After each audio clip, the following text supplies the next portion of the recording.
following is a presentation of Fox Sports.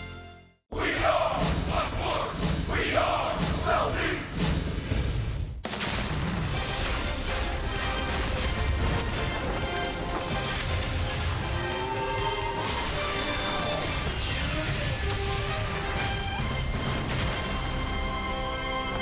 It's a beautiful night for baseball here in Atlanta, Georgia, and hopefully tonight's the night the Braves can snap the Cleveland Indians' 11-game win streak. That's the task for a man that will make his Major League debut tonight, and we'll talk about that in just a moment. Hi again, friends. Chip and Joe, welcome back to Turner Field. A special night for Joel De La Cruz. It's been a long journey for a journeyman, but tonight he gets to throw his first big league pitch. He's been with several different organizations, the Brewers, the Nationals, the Yankees, and the Braves signed him as a minor league free agent during the wintertime. He was 1-3 at Gwinnett, had worked in the bullpen and made some starts. He's 27 years old, 6'1", 250, 10 minor league seasons, so a lot of innings pitched in the minor leagues. Tonight he gets to make his first big league start, and we wish him well in an effort to try to slow down this juggernaut of the Cleveland Indians. He's going to have a tough time, though. He's not going to be able to give up a bunch of runs because Danny Salazar is on the mound for the Indians. This guy is on fire. He has not lost in the month of June. In fact, he's 5-0 over his last 5 starts, and you're getting a glimpse of some 95 to 97 fastballs and a split finger changeup, Chip. That is to die for, as our friend Valerie Burrell would say. 5-0 over his last 5 with a 2.53 ERA and 11 runs of support.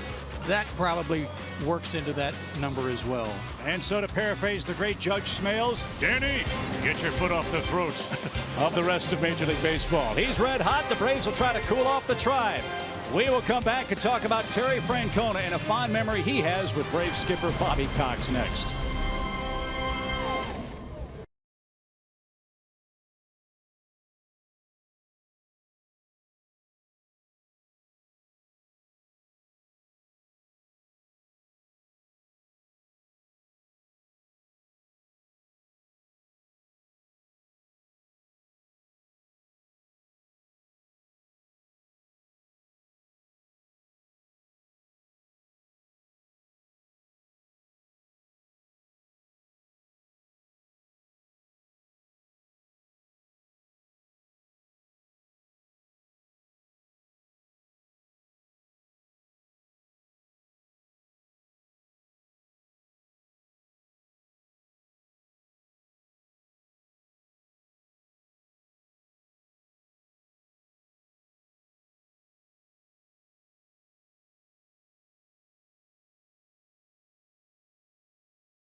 Series finale of the Braves versus the Indians. And if you've been watching this season, you've seen we have been reflecting on the past 20 years here at Turner Field. Well, today I want to switch it up a little bit. I heard a great Bobby Cox story from Indians manager Terry Francona yesterday. So here it is in our Synovus. Here's to 20 years.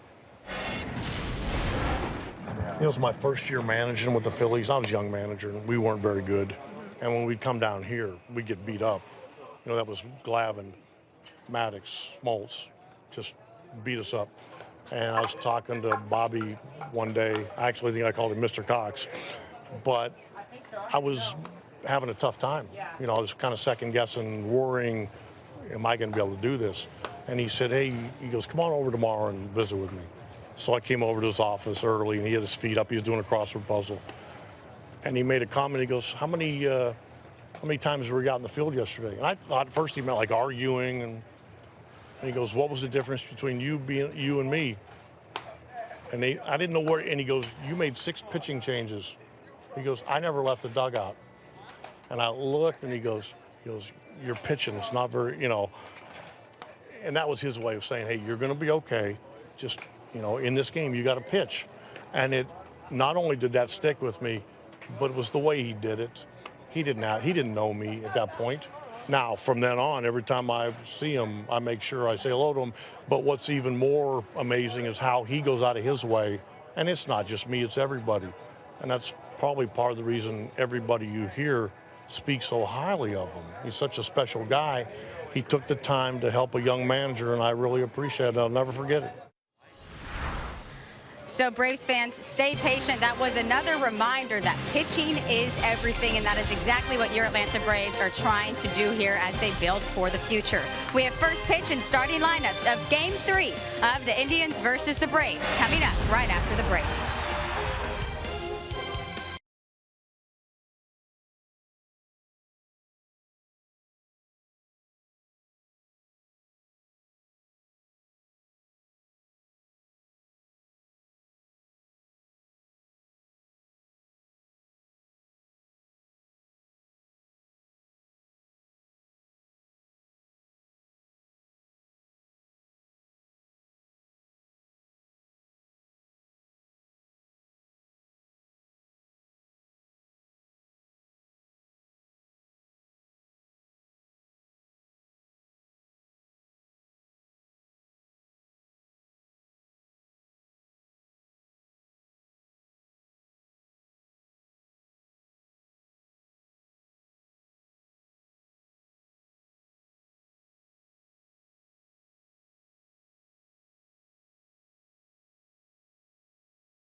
Atlanta Braves baseball is presented by Academy Sports and Outdoors. Right stuff, low price, every day. Another beautiful baseball night in Atlanta as the Braves and Indians meet for the final time here at Turner Field tonight. And it'll be an unforgettable night, no matter the outcome, for Joel De La Cruz, who makes his first big league pitching assignment tonight. 27 years old, 6'1", 250 out of the Dominican Republic. 21 games at Gwinnett, 5 of them starts, 57+ innings, 44 strikeouts, a few walks mixed in there. He is a guy who throws hard. He's in the low 90s and relies on a good sinker, which he's going to throw right there in his warm-up tosses. So that leads us to his 4 keys tonight. he's going to need that sinker tonight against this red-hot hitting Cleveland Indian team. They like to lift and separate. So the more ground balls he gets early on, the better we'll know he is on. And if the Braves get 5+ innings out of him tonight, I think they'll be very happy. And you know he would be too, especially if he's got the lead and has a chance to get a win. And this has been, I'm sure in some ways, a frustrating happenstance for De La Cruz. He's been called up by a major league team 3 previous times in his career, but hasn't been able to throw a pitch until tonight. So he's a big leaguer for real here in the first inning. He will face an Indians club that's opened up a 6-game lead in the American League Central. That lead is over the Kansas City Royals. Rajai Davis is back leading off. Kipnis, Lindor, and Napoli in the top 4 in the order. Ramirez is the switch hitting third baseman tonight. Chisenhall, Gomes, Naquin, an impressive looking youngster in the outfield. And the flamethrower Danny Salazar will be the Cleveland pitcher. Indians are on an unbelievable roll. As Joe said, they like to lift and separate. During this 11-game winning streak, they've outscored their opponents 73-25. And Terry Francona was talking about that before the game. He said, look, we're just enjoying the ride. And the Cleveland Indians are rolling 16 games above 500 and a 20-6 month of June.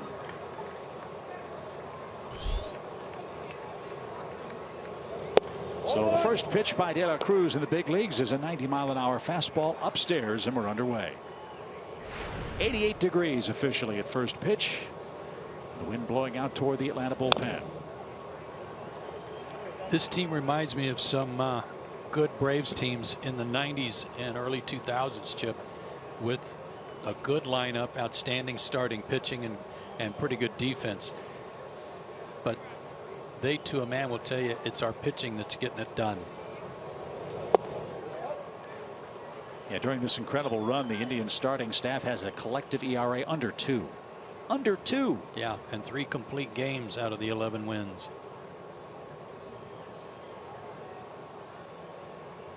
2 balls and a strike for Davis. And a soft fly ball hit toward left, and that's going to get down for a base hit in front of Bonifacio. And Rajai Davis is aboard to lead things off for the Indians. The ball seemed to hang up in the air an awful long time, but Bonifacio played it on a hop. Broke his bat too.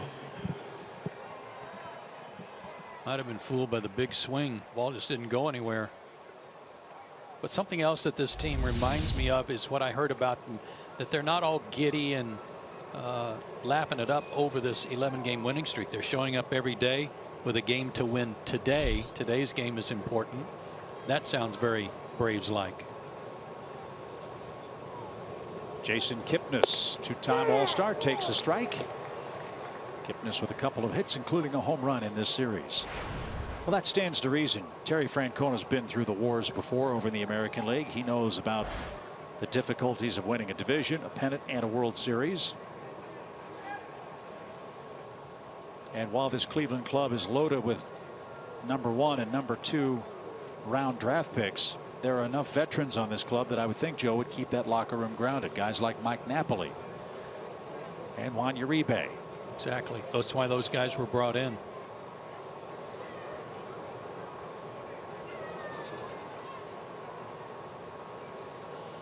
Davis with 21 steals has a good lead. The 0-1 pitch is down and in. And Kipnis has an even count. 21 homers. Opponents only have 8 during the streak, averaging over 6.5 runs a game. There's the ERA and the batting average against them. They've out-hit their opponents 122-63. They basically doubled up.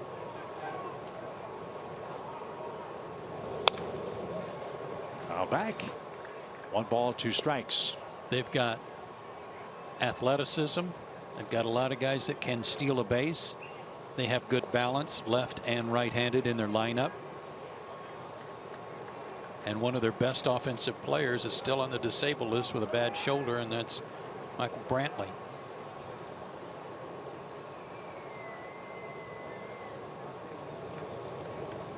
Davis another half step on his lead. He started, then stopped, and a bouncing ball to first. Freeman to second for 1. Return throw to first is in time.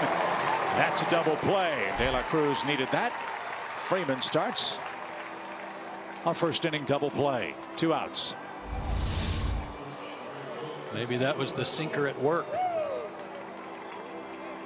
Good idea by Freddie to go ahead and get the force at second. He was close enough to the bag to get back himself.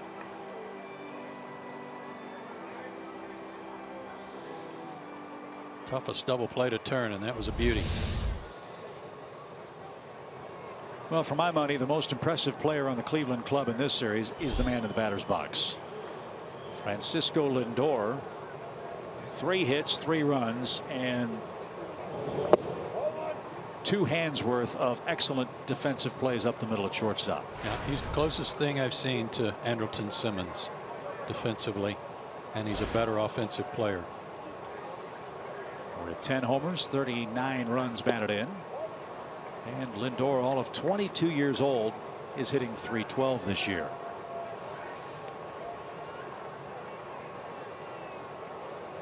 Among shortstops, top 3 in those categories. Switch hitter. High hopper. Fast runner. Ball changed directions, but Jace Peterson made a nice play. And after a leadoff hit to Rajai Davis, De La Cruz got the ball on the ground and got out of the top of the first.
Game, the Braves will have their hands full, Joe, with a terrific Cleveland Indians starting pitcher. This is Danny Salazar, 26 years old, 6 feet, 195, also out of the Dominican Republic. Second, third, first in the American League ranks in some very key categories, including 10.3 strikeouts per 9 innings.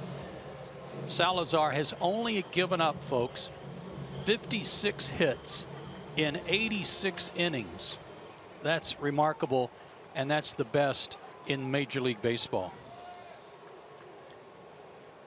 And he can bring it. He can throw very, very hard.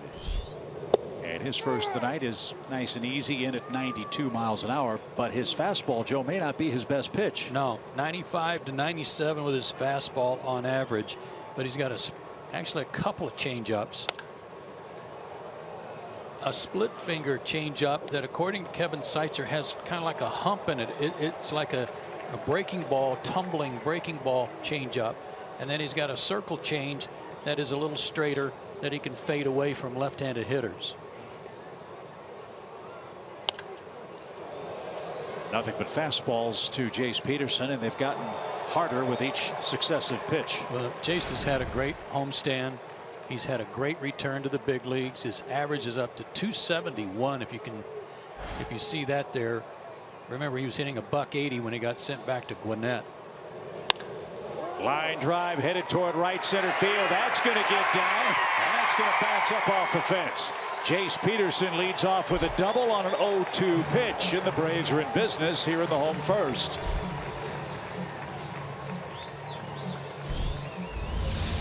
Jace Peterson's got a lot of fans in Atlanta. They love the way he goes about his business and how hard he plays. And for him to be getting these results, there he capitalized on an 0-2 fastball down the middle. For him to have this kind of success since he came back, there are a lot of people really happy for him. And what's interesting too, Joe, is when he went to Gwinnett, he didn't exactly light the world on fire at the plate with the G Braves. No, and I'm told that he went down, played hard, didn't pout, wasn't complaining. He just wasn't getting any results. And now Salazar's just balked Peterson to third base.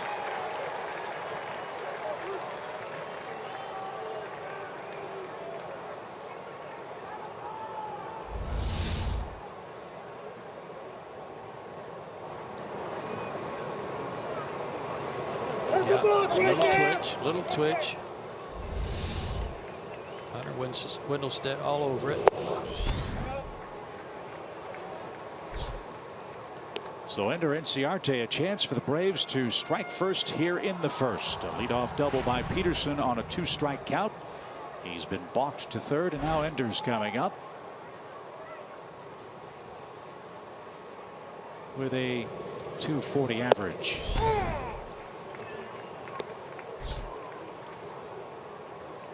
Corners in, middle infielders will concede the run, although Lindor has shortened up a little bit at shortstop too.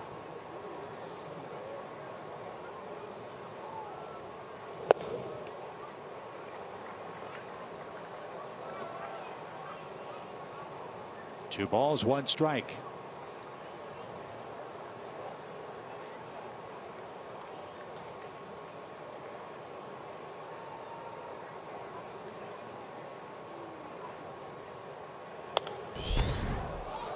Now it's even 2-2. This isn't the first time the Braves have seen Danny Salazar. They saw him back in 2013 in what was then just his 5th major league start. Braves tagged him for a couple of runs in 4 innings of work. And to continue that point that Joe made about his hit totals, they had 3 hits over 4 innings but scored twice. And that one squibbed toward third. Runners coming home. The play is going to be at the plate, and the tag is applied to the leg of Jace Peterson. And on contact, Ramirez threw a strike to Gomes, and Jace is the first out here in the first inning.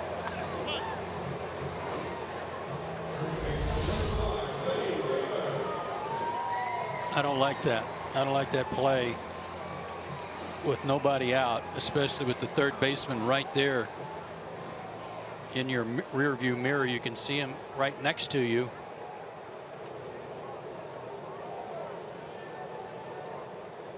And with your hottest RBI man coming to the plate with only 1 out and a runner at third base. Yeah, it's almost like you're saying this is my only shot, but not with Freddie coming up. Really bailed Salazar out of a jam there. So Freddie Freeman with 13 homers, 28 driven in. We'll try to chase Inciarte around with 1 out here in the first.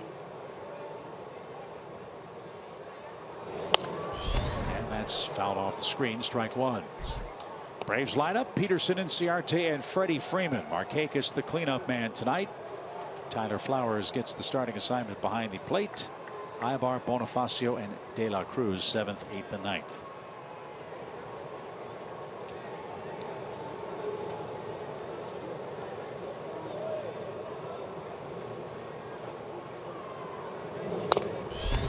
That's fouled off Gomes. And the count 0-2. As Joe mentioned, Hunter Wendelstedt has the plate tonight. Jerry Lane is a part of this crew. Jerry Lane was hit by a foul ball earlier in the series, and we understand that Jerry's doing okay, but still is a little wobbly after that foul ball to the right side of his jaw, neck. He's going to take the rest of the week off, and then he had some time off coming, so he'll have a good break to rest up. And that pops away from Gomes. No chance for him. Inciarte, a big turnaround second. And he'll stop there on a wild pitch. So Salazar's not exactly dazzling here in the first inning. There's that split grip. Yeah, left-handers are only hitting 150 against him coming in. Peterson's already tagged him for a double, and largely because of his changeup, his 2 changeups that he can use to left-handed hitters. Line to second, and the throw back to second is a little late as Freeman hits a rocket for the second out of the inning.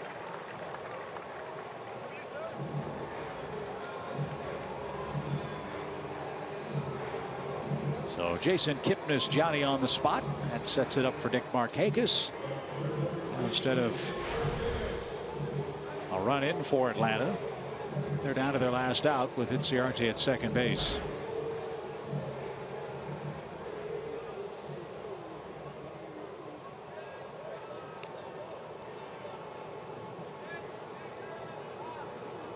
Nick is looking for his first base hit of the series. He's 0 for 7.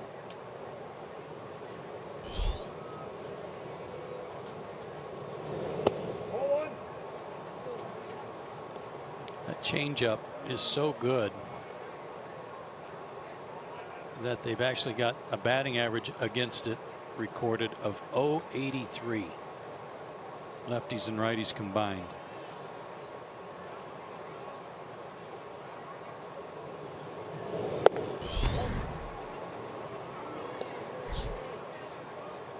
Two balls, no strikes.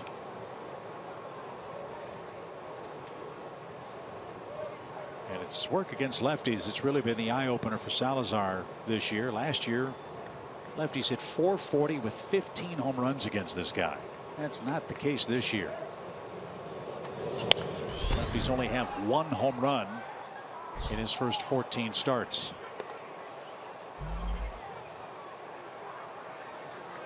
His last start coming into this wasn't quite like Kluber's or Trevor Bauer's. It was a little rough, but he got the win. 5 2/3 innings, 4 hits and 5 walks against Detroit, and he got the win 7-5.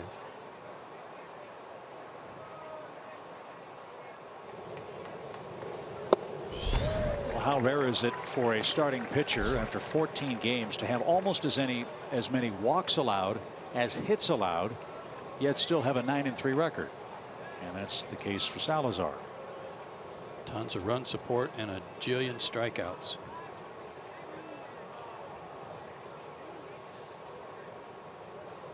Two balls, 2 strikes, scoreless game, first inning. And a swing and a miss. There's the 96-mile-an-hour heat, and the Braves ran themselves out of a chance to tally a first inning run. No runs, 1 hit, 1 left. We're off to the second.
And only get club view seats with $7.55 club access for all games in July for just $10. It's an offer you don't want to miss. Go to Braves.com/July and secure your tickets today.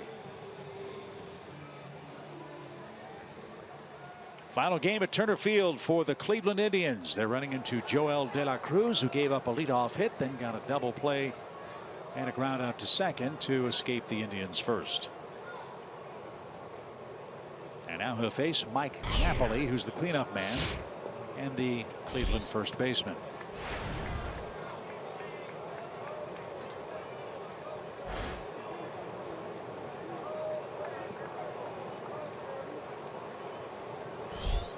Napoli's hit 16 homers. He's knocked in 52. And he is not in the batter's box to take ball 4. He is going to swing the bat.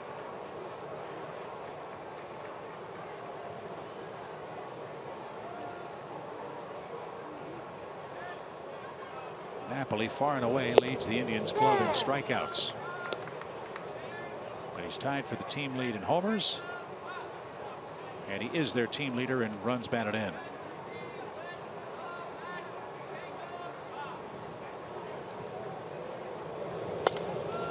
And that's hit on a play to the right side. 1 ball, 2 strikes. And as you said, a guy who's been there, done that in the postseason, can lend his experience to a lot of young players on this Indians team.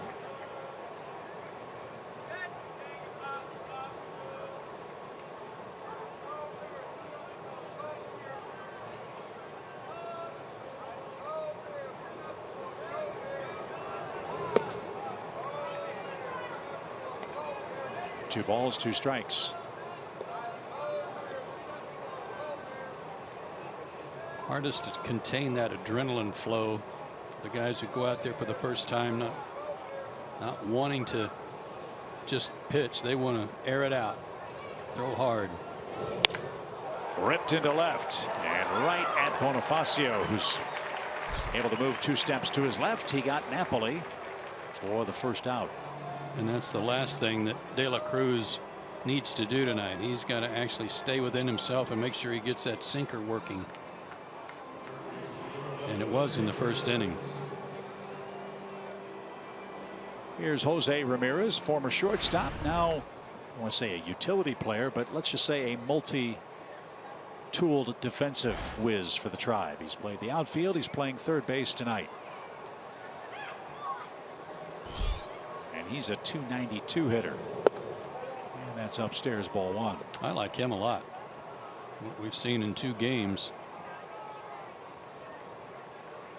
3 for 8, 3 RBIs, stolen a couple of bases, switch hitter.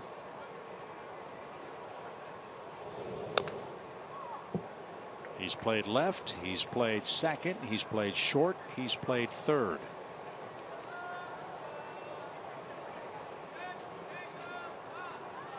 Has 19 multi-hit games this year.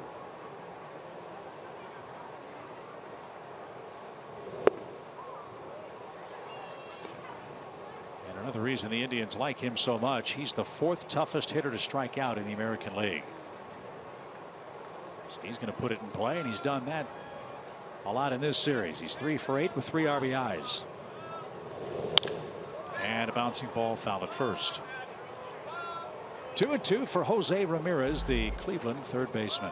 He started the year as their shortstop last year before Lindor was called up, but he was playing so poorly defensively they sent him back to AAA after Lindor was called up.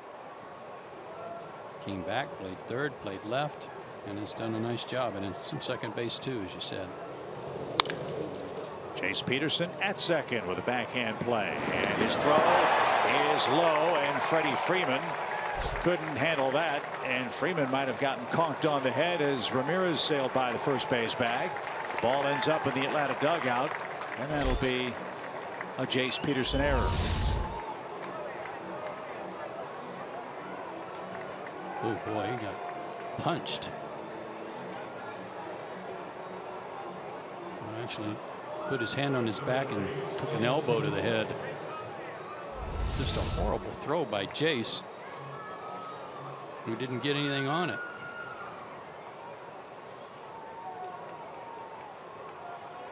But Freddie's seeing some stars over there. That's fun with a powerful left-hand hitter coming up, and you're the first baseman. Lonnie Chisenhall's coming up.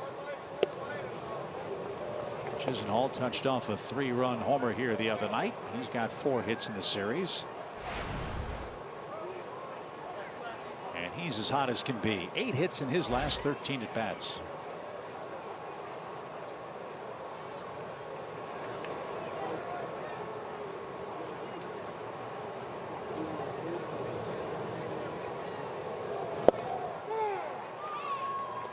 Chisenhall's numbers as far as the homers and RBIs might not seem like much, but remember, he started the season hurt. He was on the 15-day DL. Had some right forearm problems and a left wrist injury. So both arms were bothering him. That's awfully tough to overcome, and he couldn't for the first weeks of the season. Kind of hard to hold the bat. Yeah. Well, they're missing 2 key players, not just Brantley, but Abraham Almonte also, who is on the suspended list for PED use.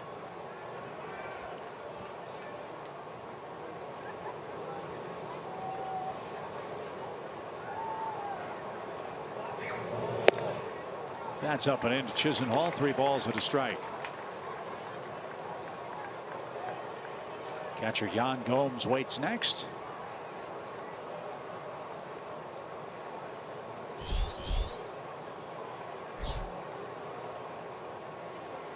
Might be a double play candidate. Let's see what they give Chisenhall. 3-1.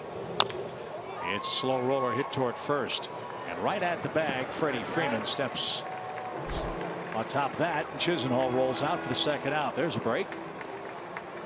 Runner at third, 2 away.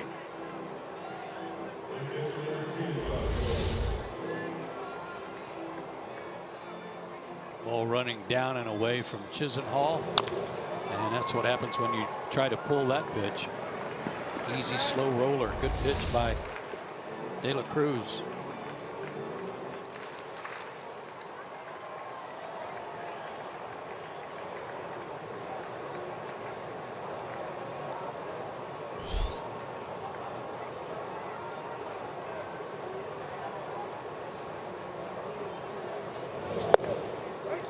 Right there for a strike.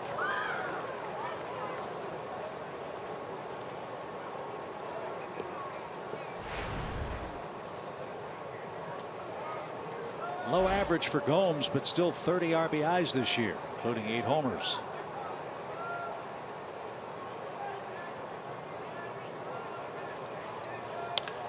Popped up right side. Freddie Freeman in foul ground's going to have a lot of room, and he'll make the play, and that retires the side.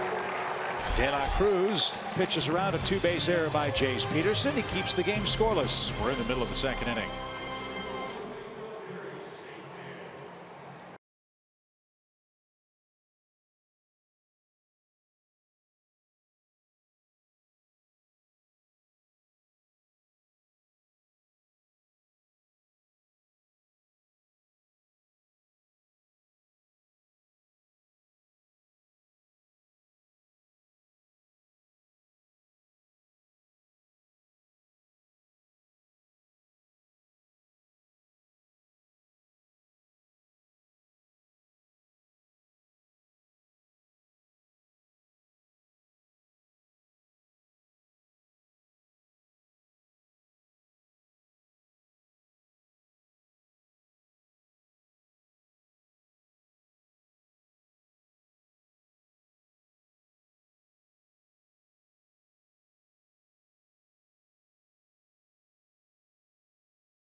Delta Airlines, your local Ford dealer, and Xfinity. X1 from Xfinity will change the way you experience sports.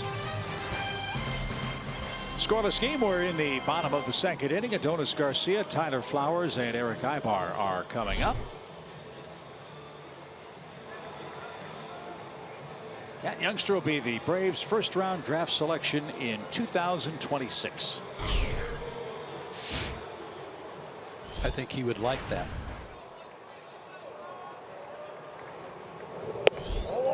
Ball one from Salazar to Garcia, who's 1 for 7 in the series.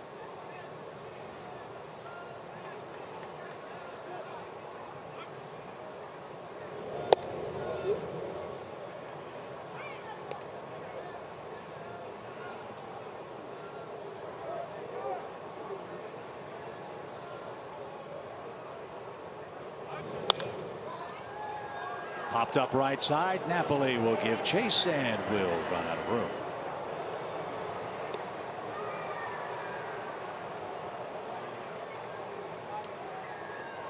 She's excited.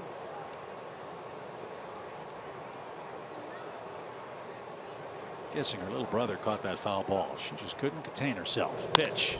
Line drive toward Naquin in center. He'll drift back in the dappled sunshine and make the play. Garcia hit it hard, but he lines out. 1 up, 1 down. Some good contact so far against Salazar. The double by Peterson, the line out by Freeman, and now that line out by Garcia. Nobody was hitting the ball as hard as Tyler Flowers was in BP, though. My goodness. He was putting a lot of souvenirs out in the bleachers and left. Out in Simpsonville? Yeah. Yeah. Out where I used to watch him go out. Yeah. Well, he was hitting a lot of line drives too, though. I don't know about that. Yeah. Watching him go out, Bart. Tyler's swinging the bat well. He's 4 for his last 12. And that's on the play to the right. Tyler hit a home run here against the Indians. In fact, 10 of his last 21 hits have gone for extra bases. 5 of those 10 hits have left the ballpark. And a swing and a miss at 96. When you face a guy like this, Joe, does every pitch look like it comes out of the same slot? Pretty same much. Velocity? Yeah, pretty much, because that changeup that's what makes it so deceptive, is the change in speeds from 95 or 96 or 97 down to probably high 80s, even lower. Tough adjustment to make because you've got to respect the heat. And as you said, it's not just one off-speed pitch, it's 3 off-speed pitches that look exactly the same out of the hand. Yeah, and he's got a slider too that he will throw. There's his breaking ball.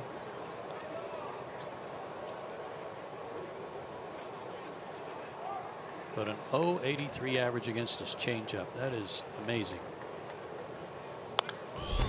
Popped up left side, and no play for Ramirez. Well, Salazar second in the AL in ERA behind Stephen Wright, the knuckleballer for the Red Sox. How about that? There are 3 American League pitchers that have double digits in wins: Chris Sale, Chris Tillman, and Jay Happ of Toronto. Salazar has 9, with Zimmerman, Porcello, Tomlin, and Cole Hamels of Texas. And Salazar is starting to get into a groove. That was a change. And it was a beauty. His 3rd strikeout. Perfect second inning for the Indians right-hander. He's coming up in the 3rd inning with no score. That was the split change. He's tough.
We head to the third inning, and the guys in the booth have mentioned Joel De La Cruz is making his major league debut today. The option for that, Matt Marksberry, was sent down to Gwinnett to make up for that roster spot. There is still no word on Thursday night starter. Julio Teheran was scheduled, and he was pushed back to Friday. Brian Snitker told us that that's mostly due to the long outings that he's had so far, so any extra day you can give him of rest, you want to do that since they have been stretching his start so much. Thank you, Kelsey. That's a good report. And Mike Foltynewicz might be the guy that gets the ball tomorrow, but because of the extra day of rest that Teheran is getting, that means today's spot was open, and De La Cruz was the most likely candidate to fill that role for Brian Snitker tonight. Whether this is a one-off performance remains to be seen, but right now the Braves have 3 starters that are banged up. With John Gant suffering the oblique, Williams Perez is out, and until he returns, obviously, Mike Foltynewicz too. And Foltynewicz is here. He's in uniform, but everything we'd been told was that he probably needed one more. As Tyler Naquin rips a single to center on the second pitch of the at-bat. That he needed one more rehab outing at Gwinnett. Pitched brilliantly his first one out with 5 innings of shutout ball, 1 hit allowed. So we'll see how they play it. Braves have the Marlins coming in next. Marlins found it tough going up in Detroit. Got beat 10-3 today. Ooh.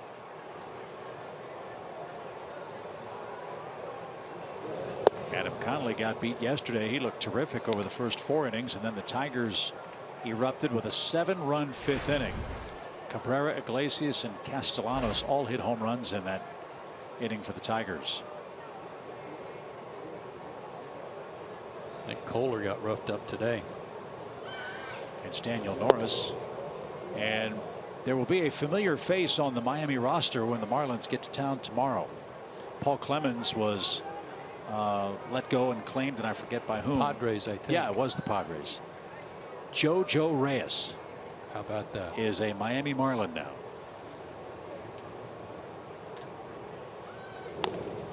And a bunt try by Salazar rolls foul. It's a ball and 2 strikes.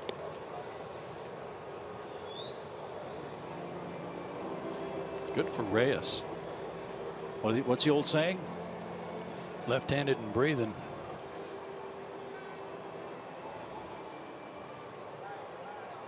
So we'll have a chance to catch up with Joe Reyes perhaps tomorrow.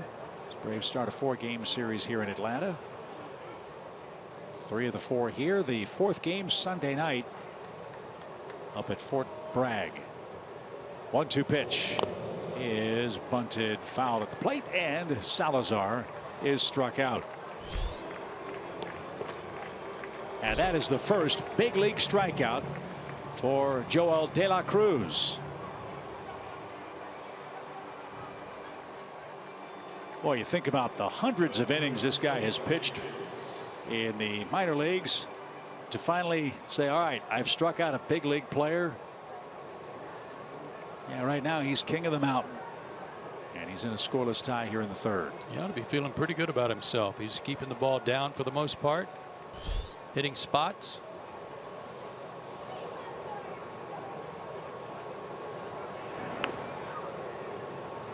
During this 11-game winning streak, something else the Indians have been doing, they've been running. They are 15 for 17 in stolen bases, including a lot of success here in Atlanta in this series. And at the same time, they've limited opponents to just 2 stolen bases. Yeah, it's because nobody's ever on base. It's their pitching staff. Yeah. I mean, big part of it. Davis, the batter. I will say this, these 2 games, the Braves have given the Indians all they can handle offensively. The Braves have done a good job against their staff. Certainly have. Get 2 runs off Corey Kluber last night, as well as he was pitching. A lot of the press folks after the game thought he was on line to throw a no-hitter. That's how good his stuff appeared to be. But Cleveland broke it open in the 9th inning. 1 ball, no strikes. Bouncing ball to 3rd. Adonis short hop. Throw to 2nd, 1. And Peterson completes the double play. Another double play turned in by Joel De La Cruz. Jace Peterson with a nice turn. All started by the man at the hot corner, Adonis Garcia. Bottom of the order coming up. No score in the Atlanta third.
Facio leading things off.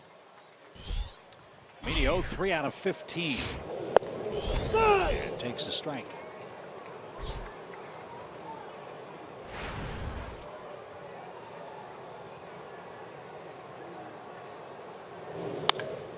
In the air toward Naquin in center. He's going back, still going back. That ball carries out to the wall. And Bonifacio gave that baby a ride. But he's retired for the first out. Yeah, our folks went back and looked at the pitch that Jace Peterson hit for the double. That was a changeup. This also a changeup, and launched to straightaway center. Anywhere else, it might have been a home run. Nice play by Naquin.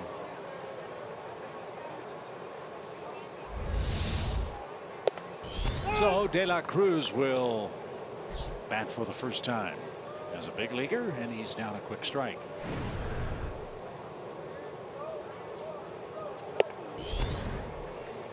Reminds me a lot of Albert Pujols. Well, he is right-handed. Yes.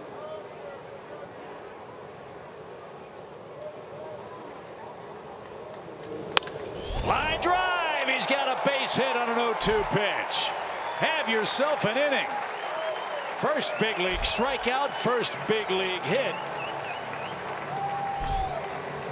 And De La Cruz aboard with one out.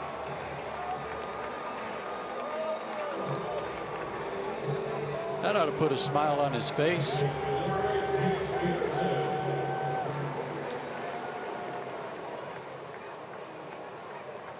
And no, Eric Ibar did not throw his first hit baseball into the stands. They played a trick on him.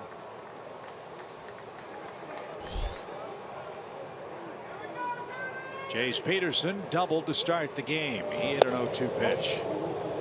Was walked to third base, and then on contact by Ender Inciarte, a little ground ball to third. Peterson trying to score and was thrown out easily by Ramirez.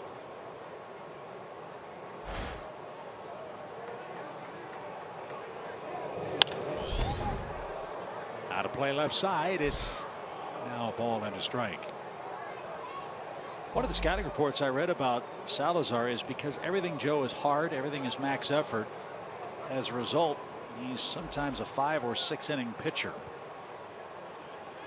Yeah, they've got several guys. In fact, they lead the American League in complete games, but he does not have one.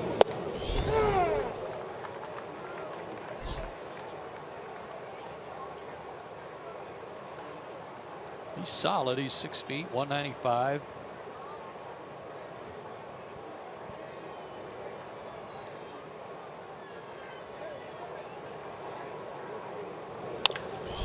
That's hit toward Lindor at second, or at short, I should say. The throw first, not in time. Peterson beat the Rapid first. Lindor hit Kipnis. That forces De La Cruz. Peterson aboard with 2 outs. Great hustle by Jace. The big first hop really helped him get out of the box and start getting down the line.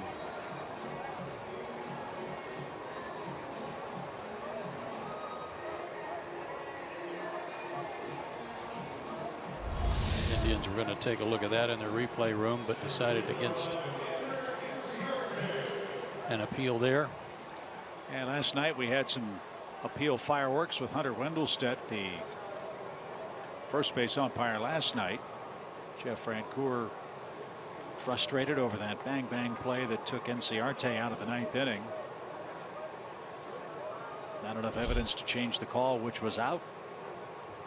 As you heard Matt and Jerome talking on Braves Live, as this one gets away from Gomes and Peterson moves to second base. You really are getting, I won't say mixed sentiments, but it seems like from the Braves perspective, not many replay reviews have gone their way, and that has led to a lot of frustration in the Braves clubhouse. Ton of frustration, and they are exactly right. They've had a couple that helped them out in terms of how they were officiated, but everything else has gone against Atlanta this year, so that's troublesome. 1 ball, 2 strikes. Out of play, foul. It's not a conspiracy or anything like that. It's just the way things have fallen, the breaks that have gone against them, and last night it boiled over for Jeff. Hunter Wendelstedt apparently said to Jeff, he's, "Why are you yelling at me?" And Jeff said, "I'm not just yelling at you, I'm yelling at all of you. I hate this replay system."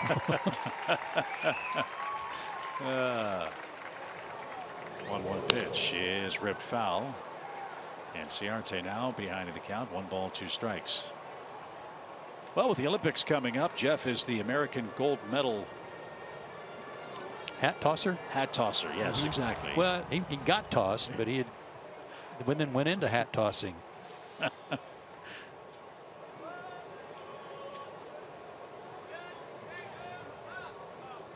1-2. And off the plate. And I think you said it very well. This isn't a conspiracy as far as replay is concerned. Baseball's trying to make sure that they get every call right. Just plays like the one we saw last. There's no way to get it right because it was just bang. And the biggest complaint a lot of hitters say is, the old tie goes to the runner isn't being called anymore. Look how close this was.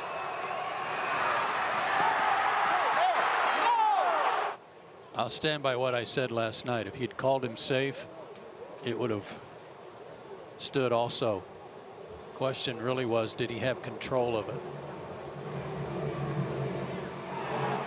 And in the opinion in New York, it was an out. 2-2. Line out of play.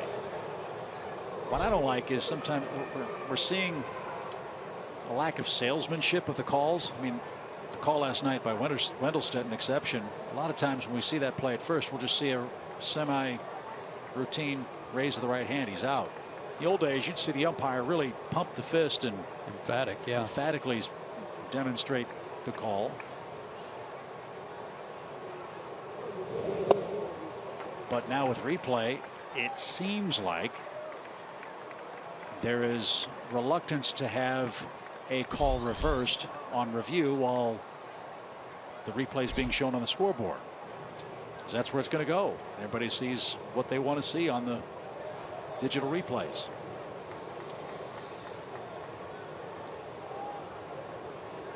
Three balls, 2 strikes. Popped up.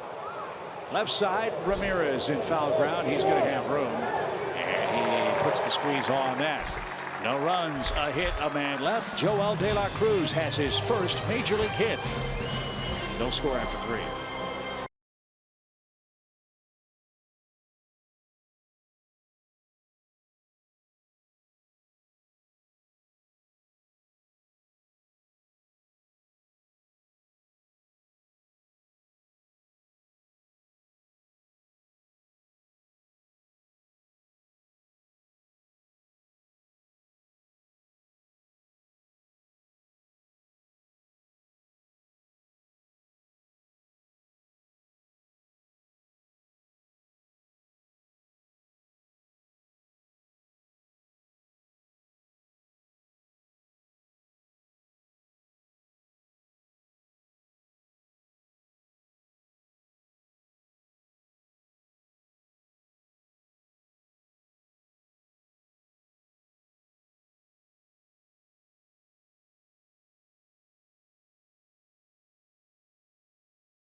Atlanta, Joe Simpson, Kelsey Winger, Chip Carey with you here at Turner Field. Hope you'll join us on Saturday for the Braves and Marlins. It's Freddie Freeman Sleeve Day to support the fight against melanoma. Ticket packages include a game ticket and a special pair of Freddie Freeman arm sleeves designed by the Braves first baseman. Also, a portion of every ticket will go to support Freddie's charity, the Melanoma Research Foundation. Go to Braves.com/Freeman now. Freddie and the Braves locked in a scoreless duel with the Indians on a pretty night here in Atlanta. Kipnis, Lindor, and Napoli coming up. It's their second look. And Joel De La Cruz, the spot starter for the Braves tonight. Picked up his first big league strikeout and hit. Now let's see if he can get a run and get a win and cool off the Indians, who've won 11 consecutive games.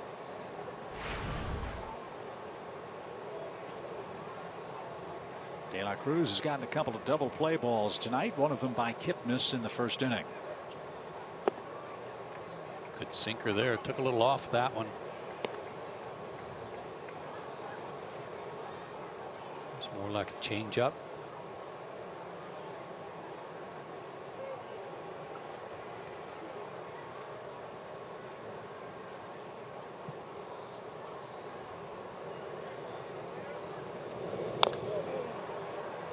That's foul at the plate. A lot of balls being pounded right into that dirt around home plate. That's a good sign. His last start was June 24th, and he got shut out. He got beat 5-0, but he went 8 innings, gave up 3 earned runs, 2 walks, 3 strikeouts, and a couple of homers.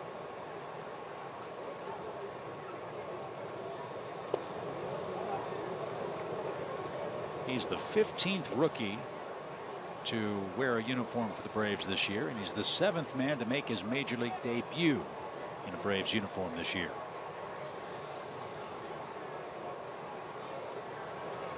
So the word that Joe has used an awful lot in the early weeks and months of the season is opportunity. And he's made the most of it to this point as Inciarte tracks that one down by Kipnis. Good start to the 4th inning. The Indians' second baseman is retired and is 0 for 2. We've talked a lot about Inciarte playing shallow in center and how difficult over the years. We talk about the most difficult play for a center fielder is that line drive hit right at you. Well, he actually turned to his right and then quickly pivoted and turned back to his left to go get that line drive. Good adjustment. Once he had a split second to read it. Here's Lindor. He bounced out to second, his only time up. And another ball beaten into the dirt. Strike 1.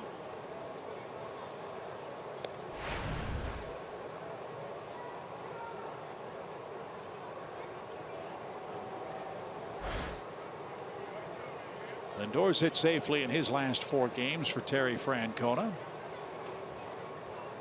He's hit 2 home runs in that stretch. He's had a great June, as has the entire Cleveland team. To third, Garcia, backhand stab, long throw, perfect.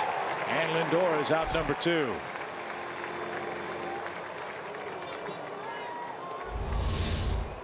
What good defense he's been playing. Nice backhanded stab. That was probably going to be a double if he doesn't glove it. And then stood up and made a nice strong throw. He's got a good arm. That man has worked long and hard with Adonis Garcia on his infield defense. Terry Pendleton knew a thing or two about picking it at the hot corner. Here's Napoli, and outside to the Cleveland first baseman.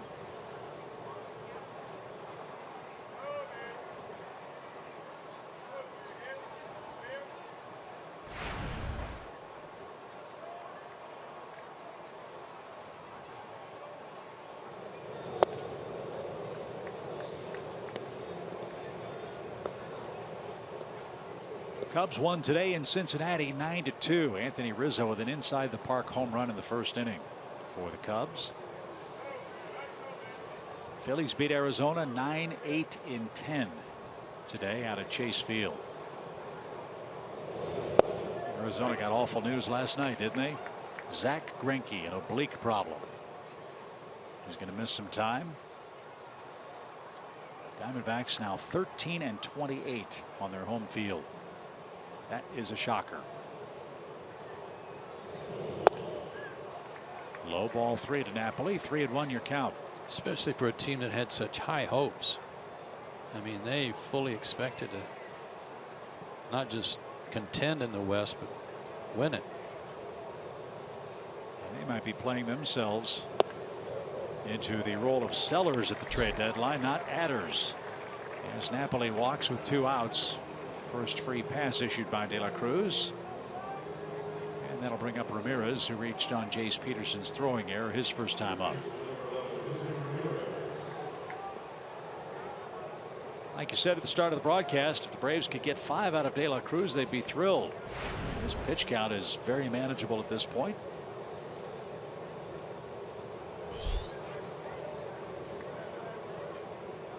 He's had 1 runner to third base. That came with 2 outs back in the second.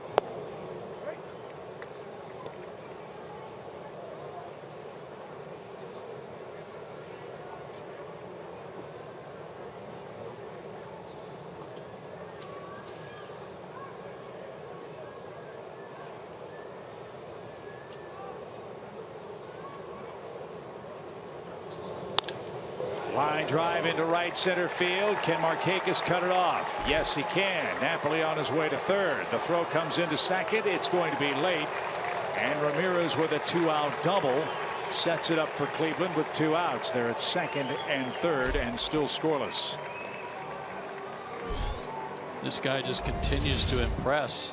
His 4th hit of the series. That fastball running away from him, but he went out and covered it. And had Markakis not cut this off, Napoli would have scored. Napoli moves pretty good.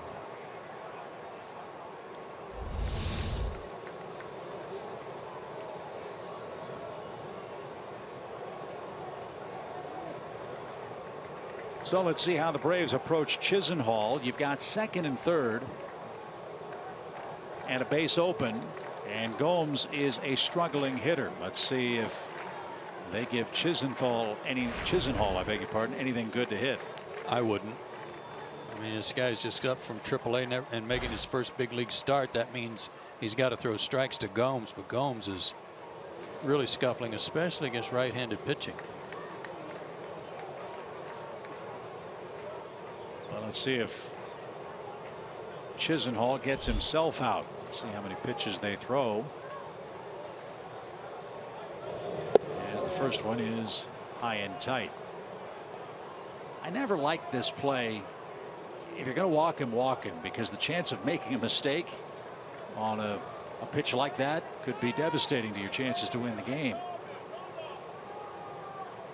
But maybe they will pitch to him. We'll have to see. Chase that one. 1 ball, 1 strike. We saw him last time up, roll one over to first base on an easy grounder for Freddie to handle, trying to pull. Fastball in for a ball to kind of keep him off the outside part of the plate, and then went away. Let's see if they stay away.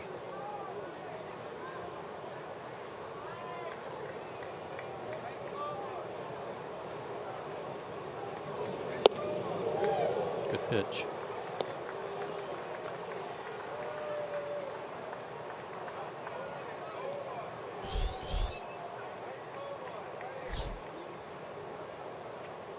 Two outs in the Indians' 4th. 2 balls and a strike for the Cleveland right fielder.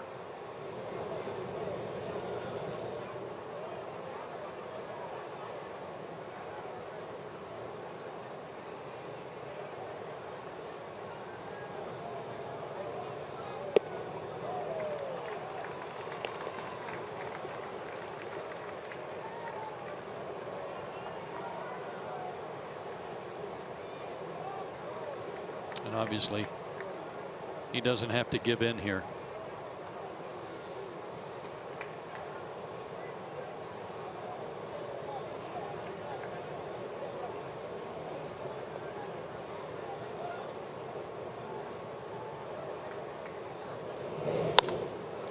Yanked out of play.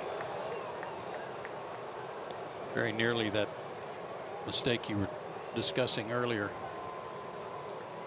Well, it appears they're trying to get him out. They're not trying to walk him. Yeah, they sure are. Ran that one in on him, but not far enough. So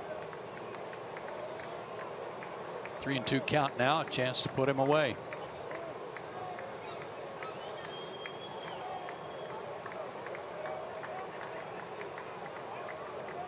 A 2-out walk set it up for Ramirez. He's at second base with a double. Napoli's at third. And now a 3-2 pitch. Popped him up. And it's into straightaway center field. Inciarte is underneath.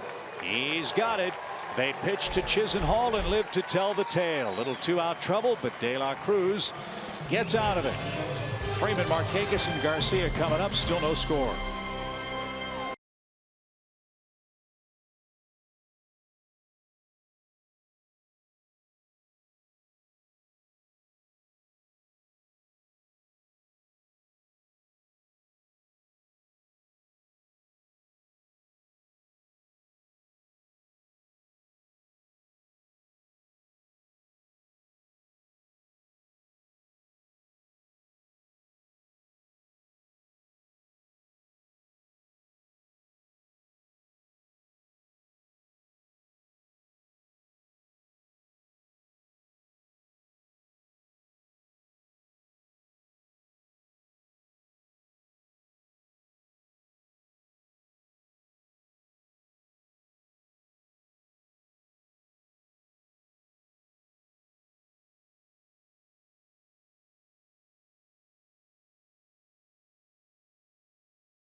Fourth inning here in Atlanta. The Braves will induct John Schuerholz and Andrew Jones into the Braves Hall of Fame at a luncheon Friday, August 19th.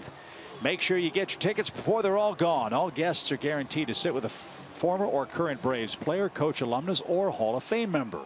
Call 404-614-2310 for more information or to order your tickets today.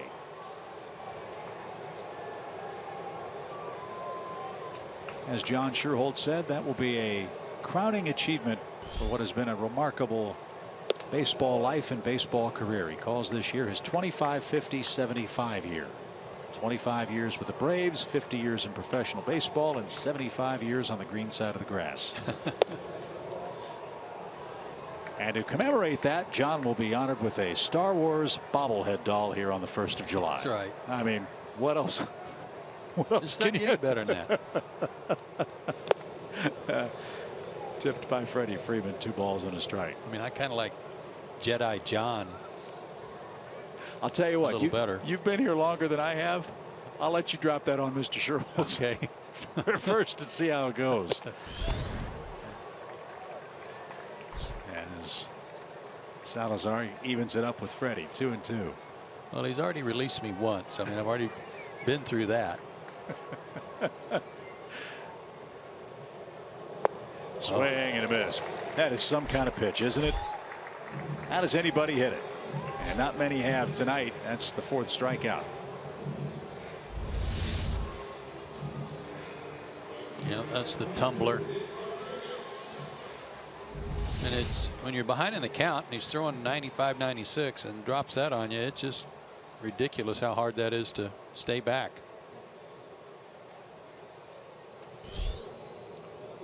Nick Markakis struck out his first time up. They have Cody Allen as their closer, and were it not for all the walks, could you imagine this guy coming in to close games? That would be incredible. Yes, it would be. Mid-90s stuff and the darting and diving changeup pitches he offers. We talked last night about Corey Kluber winning the Cy Young in 2014, then having a rotten year last year. Well, last year this guy helped pick up the slack. He was a 14-game winner, went 14-10 for the Tribe.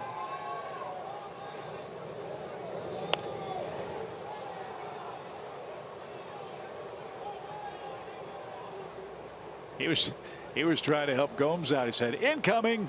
That foul ball ricocheted off the screen and almost hit the catcher right in the back of the head.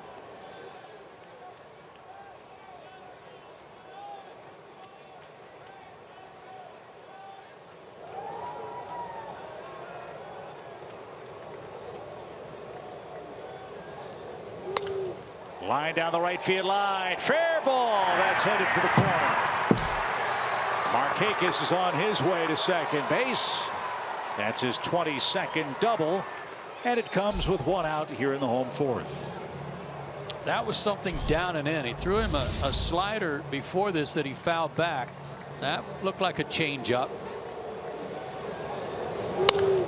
That was kind of sinking, and Nick did a great job there, just dropping the barrel on it and keeping it fair.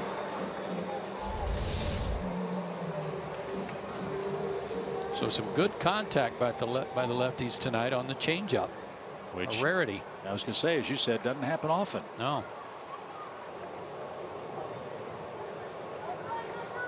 Well, let's see if Adonis can bring Markakis home. He lined out to center his first time up.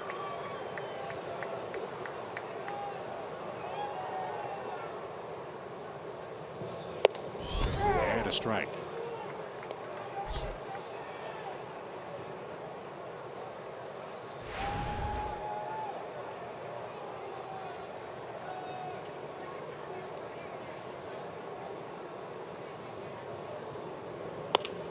Ground ball left side. Lindor surrounds it. He throws off stride and got Garcia by a step. 2 outs. One of the reasons I've said that Lindor is closest thing to Simmons since Andrelton came along is that he does not appear to panic on anything. He doesn't rush himself on anything, and that play was evident of that when he had to go to his right and kind of throw off balance. Really, the only play that he's had to hurry on in this series was the first hit of the game last night. And that was Ibar, I think, that hit that little drip almost to the same spot. And it was the first hit allowed by Kluber and led to the game tying inning. As Tyler Flowers skies one toward Chisenhall in right, he camps out and puts the squeeze on that. Markakis with a 1-out double. He's left stranded, and we are off to the 5th inning already.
Academy Sports and Outdoors. Right stuff, low price, every day. 4 innings complete here in Atlanta. Appreciate, as always, the great work by our Fox Sports crew here at Turner Field. Gretchen Caney is our producer. Mike Miller is our director. Arbuckle Jenkins downstairs on graphics and stats. Chan Hartzog, our director of hot dogs and stats, up here in the booth. David Poole, our audio man. Val Burrell, our stage manager, as we wrap up our series with Cleveland. Bottom part of the order coming up. Joel De La Cruz made quite a splash in his first big league game.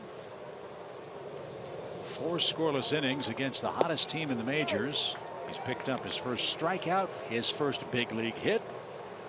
And he's going toe-to-toe with a 9-game winner, Danny Salazar, here in Game 3.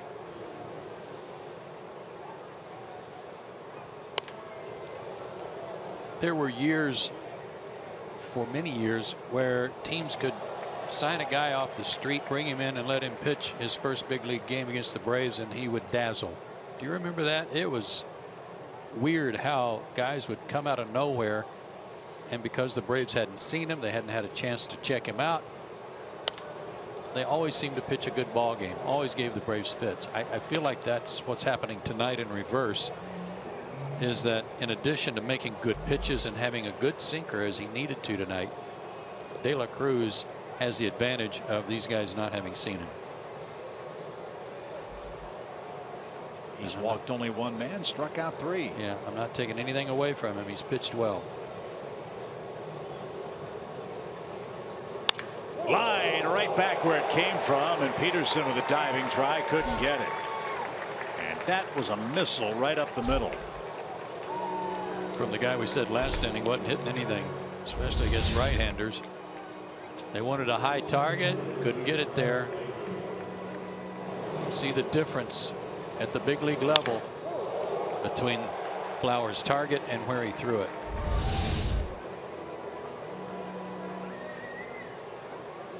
So you know that got Joel's attention. Gomes at first for Tyler Naquin. Another hit for the Indians center fielder. He's 3 for 6 in this series. And has 6 hits on the road trip.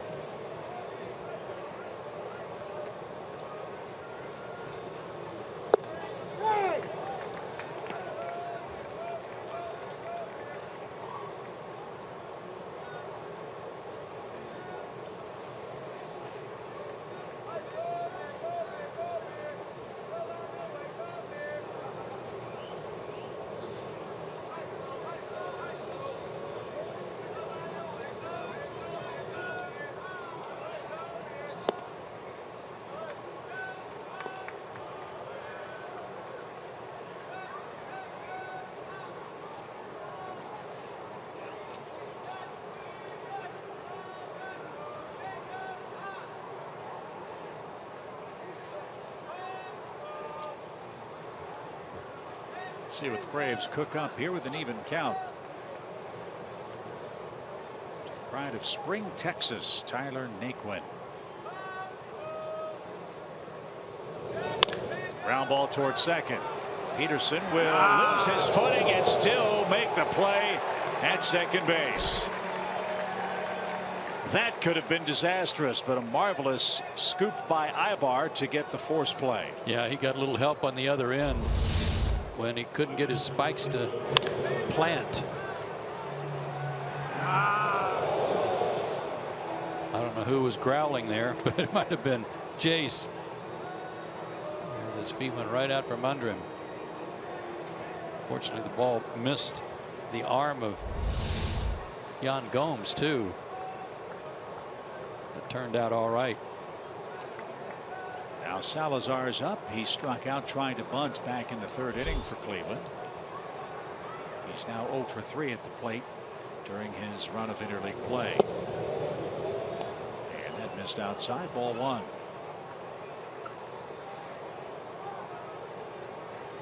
I think it's safe to say interleague play is here to stay. It's not going anywhere. It's very popular with the commissioner, very popular with the TV networks, very popular with a lot of the fans. But for the American League teams, when they come to the National League parks, it's a huge disadvantage for them. As this one's bunted toward Adonis, he's going to go to second. Through a strike there. The throw to first is late. And again, Atlanta gets the leading base runner. Good play by Garcia to get Naquin at second base. Again, showing off a powerful arm.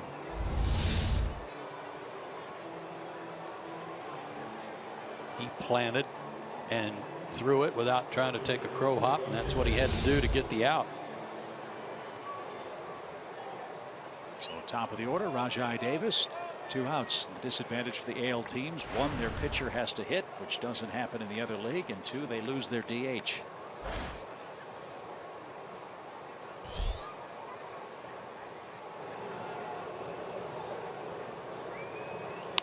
Swing and a fly ball that's well hit. Bonifacio turns, can't get it. It's up over the fence on a bounce, and that's a big break.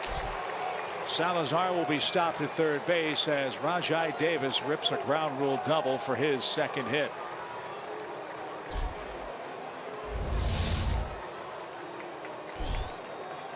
Another one that was up.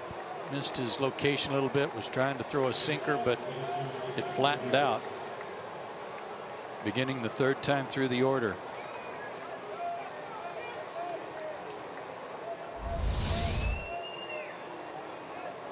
And here's Jason Kipnis. He has been one of the biggest clutch hitters for the Tribe all year, with 2 outs, runners in scoring position, a .324 average. Best on their club. And a 10-game hitting streak working. He's 0 for 2.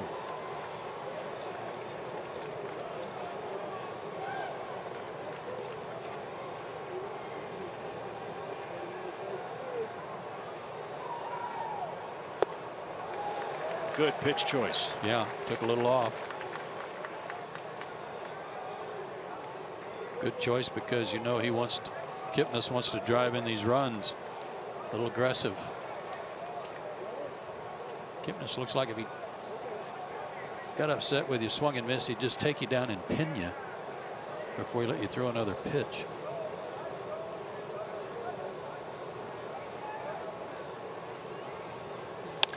Line off the glove of Garcia and into left field. That's going to score 2 runs. Kipnis hit a bullet to left. And he again comes through with 2 outs for Cleveland, and they jump in front 2-0.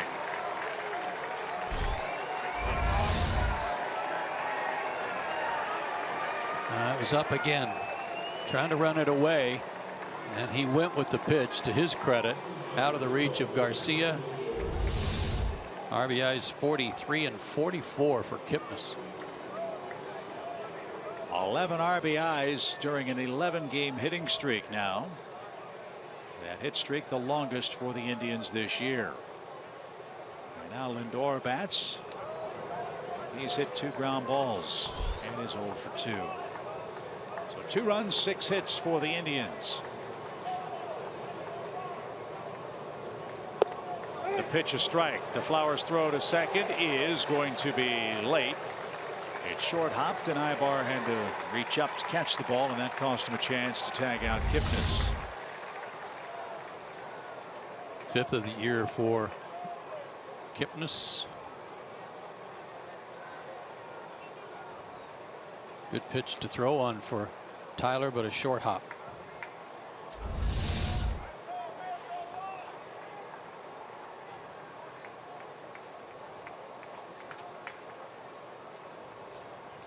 So Lindor has a man in scoring position, but he's down a strike, and now he's down 2. The Indians are trying to win their 12th consecutive game. And if they do, in the process, it will be 4 straight sweeps. Their all-time team record for consecutive wins is 13. They've done that twice. 1942 and 1951. They're in Toronto next.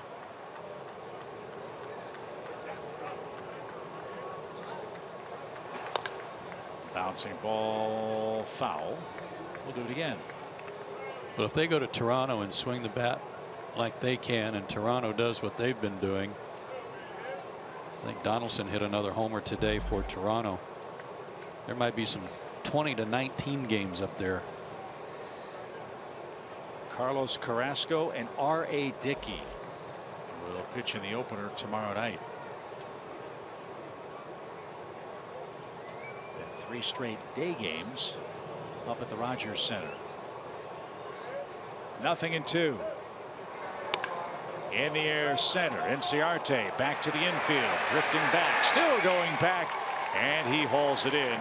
And that retires the side. De La Cruz left a few pitches up in the 5th inning, and the Indians didn't miss them. They've scored the first 2 runs of the game.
Series wrap up. The Braves are coming up for the bottom of the 5th inning. First things first, let's check out our Zaxby's indescribably good play. Best records in the American League Central by month this year.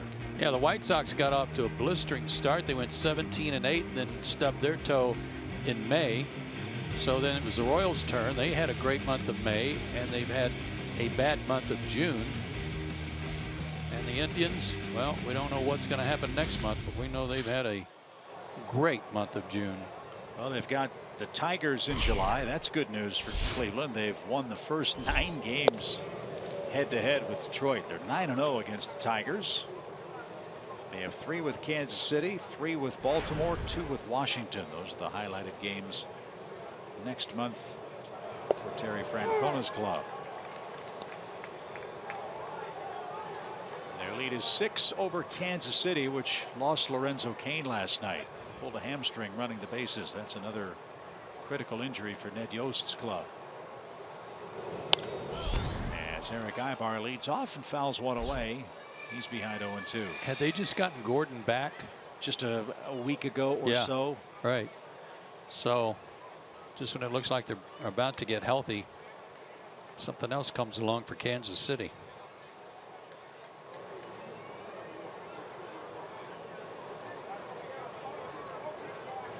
Swing and a miss. Ibar is down swinging.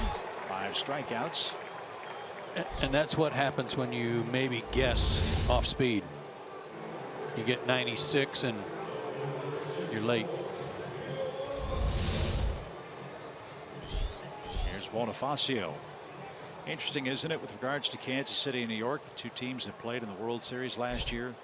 The injury ravaging their roster has taken in the first 3 months of this season this year.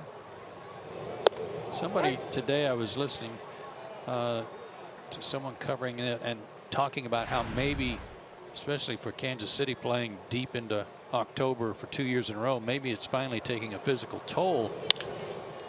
That's under Napoli's glove. A sharply hit ball by Emilio Bonifacio, who's aboard with 1 out.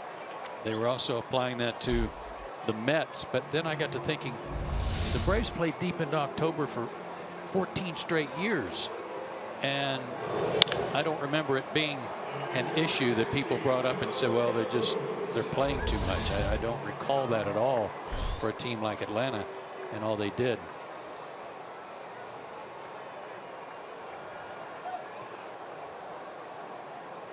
De La Cruz back out there. He's already picked up a base hit tonight, his first as a big leaguer. Bunts this time, and Ramirez sniffed that out, and that's going to be a double play. What a play by Ramirez. What a scoop at second base. And the Braves bunt into an inning-ending double play to send this game to the 6th inning. Boy, the Indians are clicking on all cylinders.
Tonight's State Farm double play replay. And that was a beaut on the hard bunt by De La Cruz. Nice throw off balance from Ramirez to the shortstop Lindor. So that actually went 5-6-4 on the double play. Oh, nice pick by Lindor too. I didn't see that. Backhanded it. Well done. For all of you who are still aspiring to vote for the American League All-Star team, if you don't vote for Lindor, you are making a big mistake, I think. And that's taking nothing away from the other shortstops in the American League. We haven't seen all of them, but he's made a bunch of All-Star worthy plays, I think, this week. No doubt. And he's only 22.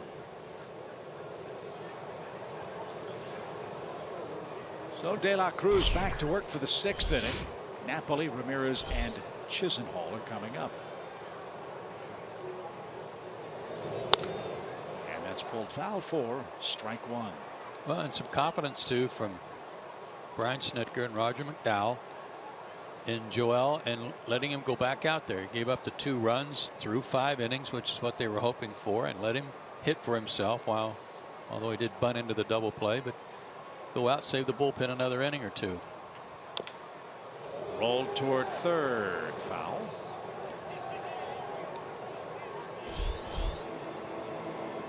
Although there is some action there backing him up. Ian Kroll is loosening.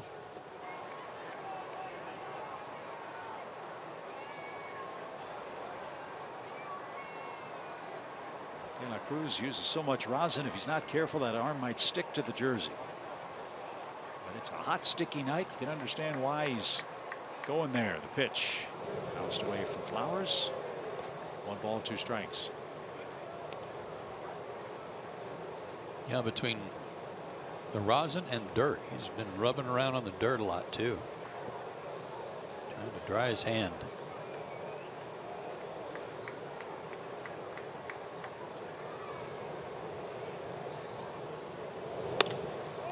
That ball's tomahawked into shallow right. The Braves had a shift on, and Jace Peterson covered a ton of ground to recover and make the play in front of Nick Markakis in shallow right. How did he hit that ball?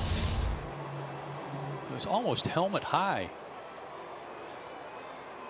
And a nice job by Jace to call Freddie off. Freddie was in a horrible position to try to make the catch. Look how high this pitch is. That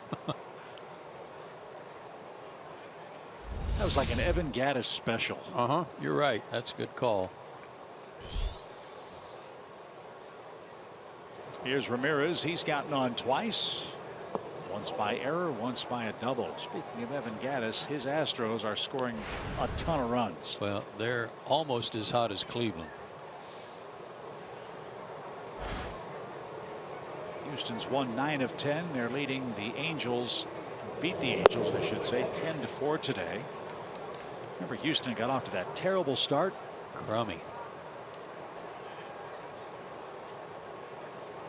They've won 11 of 13, but can't gain ground on the Rangers because Texas has gone 29-8 since May the 20th. So Houston's still 10 games back, but with their win today, 42-37.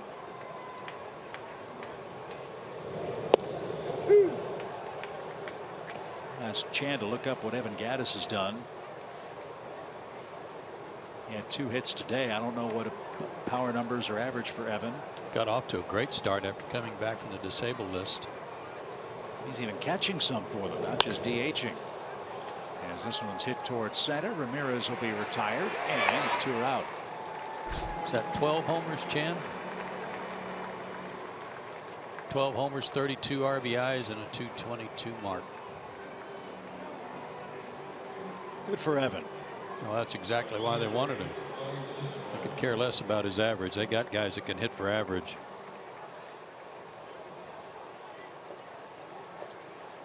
So here's Chisenhall with 2 outs. Chisenhall's 0 for 2.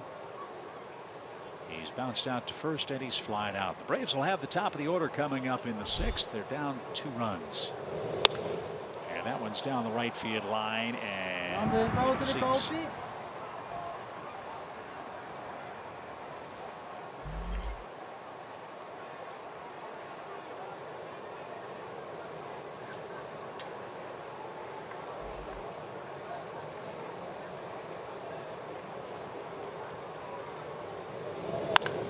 There's a high fly ball deep right field, and that's a no-doubt home run for Lonnie Chisenhall. I'd say both his arms are feeling better.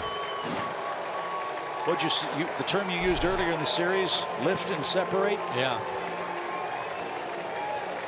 He hit that one a country mile. Yeah, you just pull one foul. No doubt about this one. Belt high. Boy, good use of his hips. He sets that front foot down and works around it. That went a long way. And that extends the Cleveland lead to 3-0. It's Cleveland's 97th home run this year. And on a play, strike 1 to Yan Gomes.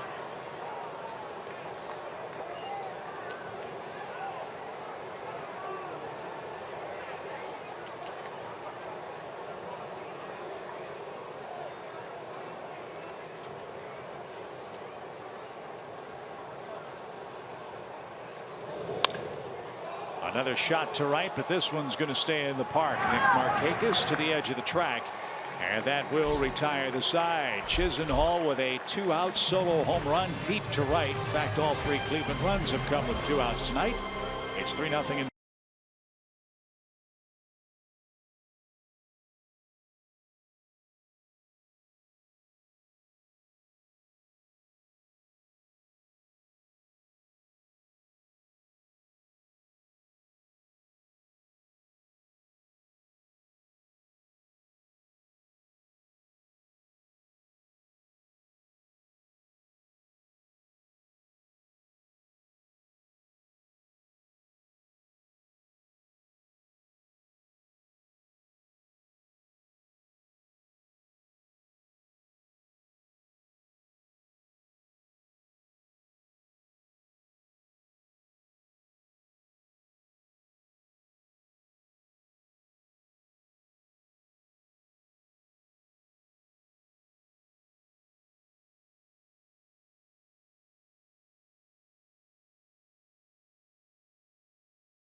In the 6th, it's time for tonight's home field advantage, brought to you by Lowe's. And it has been very kind to Jace Peterson his last 13 home games.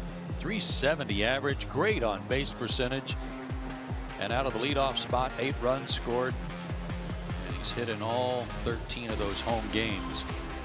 And with his double in the first inning, he's hit in 10 straight overall, which is a career high for a hitting streak. I asked Jace about his demotion, his promotion here in 2016, and he made the point that you've made so many times. It is a game of adjustments. He said there were a lot of things he had to work on down in Gwinnett, went down and worked on them. And when you swing the bat well, I'm sure your confidence grows, and all of a sudden your struggles are in the rearview mirror. Well, he's never going to say that this good work is surprising him, but given that he hadn't had any success at either level this year, more than a 180 average, I'm surprised at how hard he's hitting the ball and how many he's barreling up every night.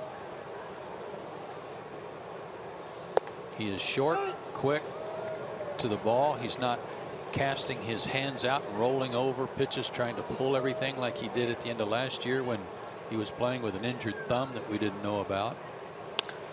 And he hits another gapper, this one to left center field. That's going to go to the fence. A 2-double night for Jace Peterson, and there's a promising start to the Atlanta 6th. Don't you love it when the players follow the script? You bet. That looked like a pitch down and in, too. Inner third, anyway. Great swing, a little bit of an inside out stroke.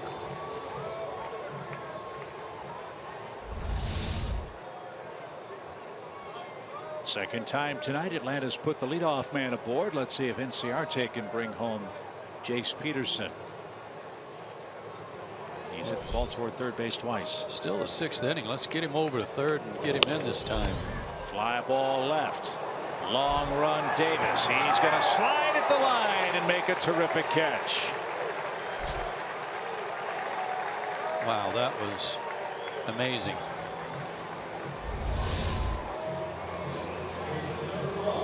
Right on the line. Was going to be a fair ball, too.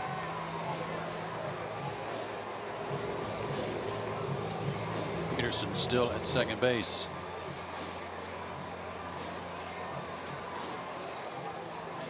So Anders hit the ball the other way 3 times with no hits. And here's Freeman, who's lined out and struck out. Braves are 0 for 7 with runners in scoring position tonight. So it's not like they haven't had some chances.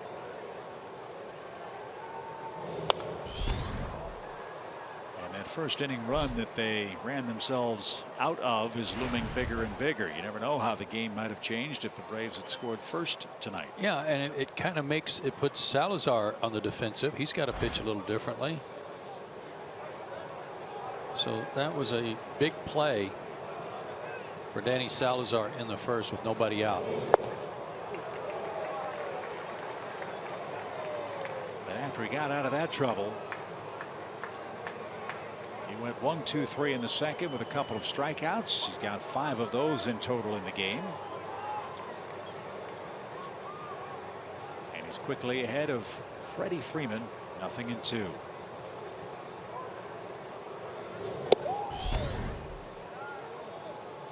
Encouraging for Cleveland too, as again, this is a man that usually pitches 5, 6 innings because high pitch counts, lots of strikeouts, lots of walks. He's been very economical to this point. Just 74 pitches and 1 out in the 6th.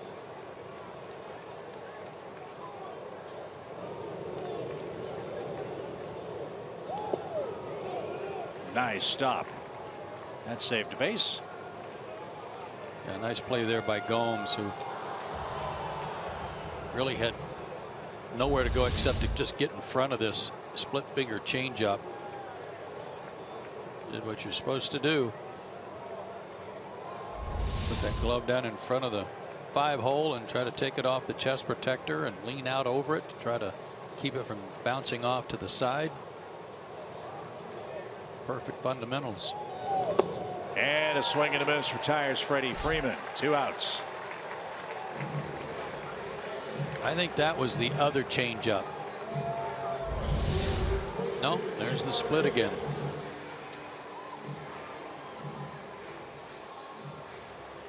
I mean, that pitch just dive bombs out of the strike zone, doesn't it? It does. What a weapon. 6 strikeouts. 2 outs for Markakis, who doubled last time up.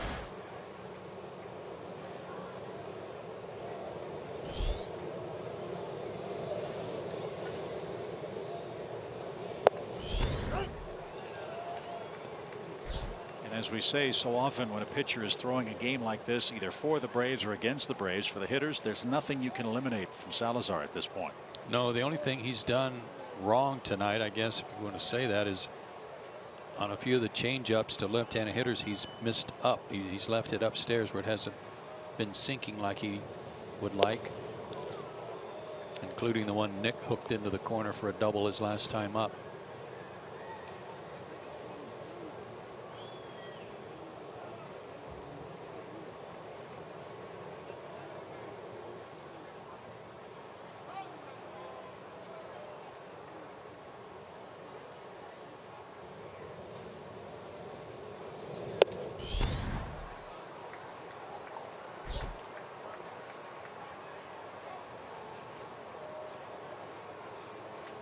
Adonis Garcia's on deck.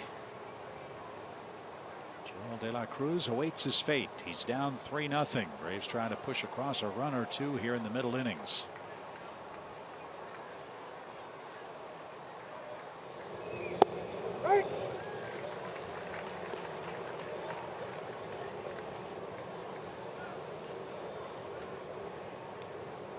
Was that a curveball or was that another one? I think it was a backdoor breaking ball. Yeah, because he has that changeup that, as you said, has the curveball or breaking ball look to it. Yes.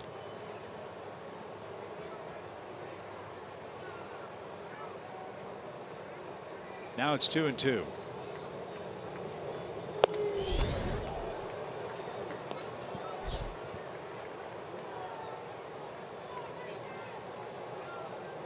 Terry Francona on the left, his longtime lieutenant Brad Mills, former major league manager himself.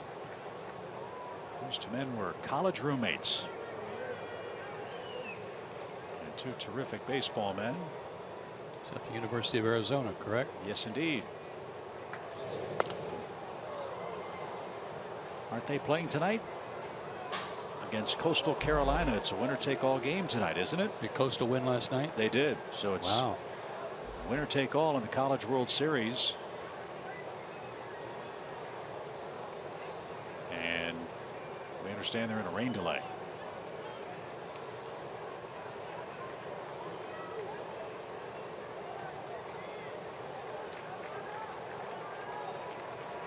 Three balls, 2 strikes.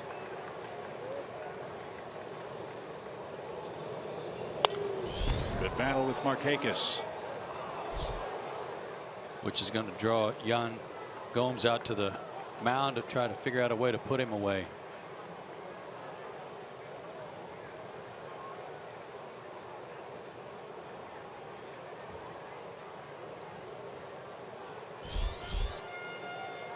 Pitcher spot due up second for the Indians in the top of the 7th. But as you said, Chip, his pitch count very manageable.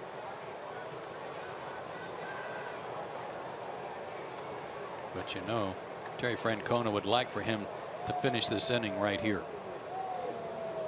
Nick's giving him a tough battle. And a swing and a tip and caught. 95-mile-an-hour fastball. 7 strikeouts for Salazar. The Braves 0 for 9 with runners in scoring position. And we are through 6 in game 3. Cleveland 3, Atlanta 0.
8-0. And today we had a special ceremony before the game. Our own Brian Jordan, with his Brian Jordan Foundation, presented 17 scholarships to some Atlanta area high school students worth $85,000. They all got presented before the game, introduced, and then they all are enjoying the game in a suite upstairs right now. Next year, they are hoping to give over 20 scholarships as they continue to expand. And he wanted everybody to know, for more information, you can go to brianjordanfoundation.com to look up some of his camps and his golf event, and then apply for the scholarship for yourself. But definitely congratulations to all 17 of those recipients here at Turner Field today. Well, you're right, Kelsey. That is just awesome work by Brian and his foundation.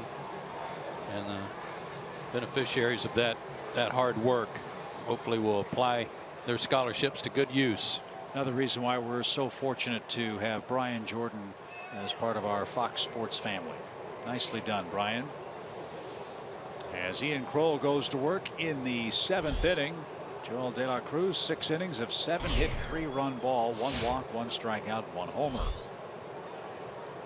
Kroll has the bottom part of the order coming up for the Indians. Tyler Naquin leads it off and takes a strike. I may have to get that information about where to sign up next year to apply for one of those scholarships.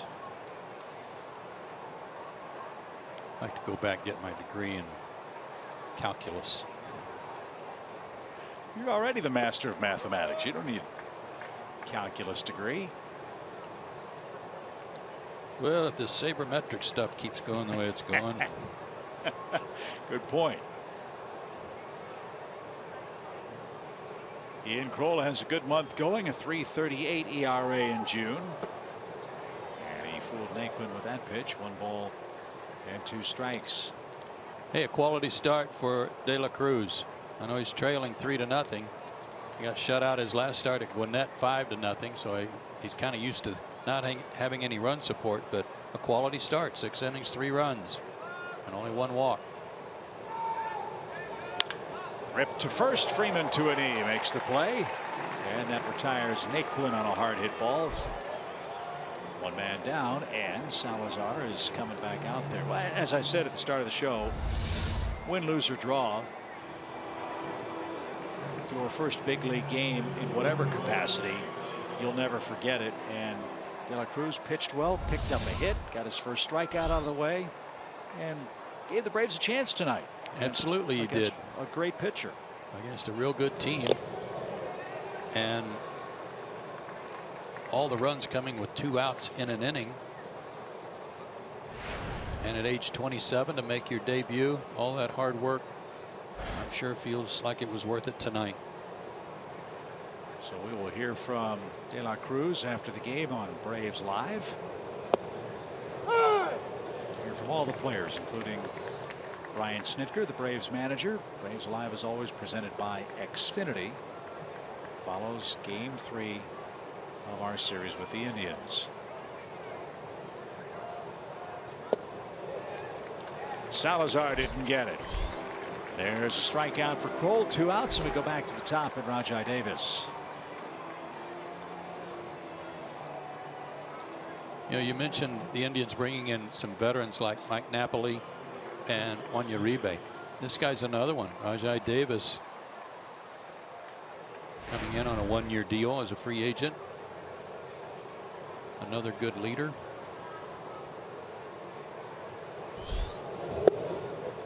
I made the comment the other night about how it's seemingly so rare for an American League team to be as aggressive on the base paths as Cleveland is. They've got 63 stolen bases now as a team. Davis with 21 of them, as this one's going to be caught in right. We'll talk more about how that could affect Cleveland when it comes to playoff action, should they qualify. Kroll with a spotless 7th. Stretch time in Atlanta. 3-0. Indians lead it.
are coming up for the Braves. Follow Braves baseball live on MLB.com's At Bat app. Stay up to the moment at any moment with Game Day, live game video highlights, StatCast, news, and more.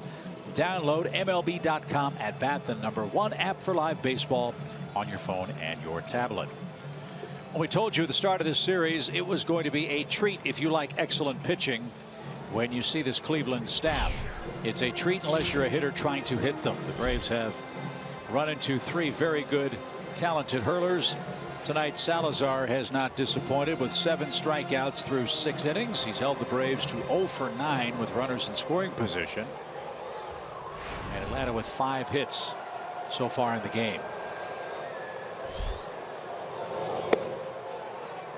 That 0 for runners in scoring position is nothing new for Danny Salazar. Coming into the game, something like 150 for the year, maybe less. 158 and 143 with runners in scoring position and 2 out.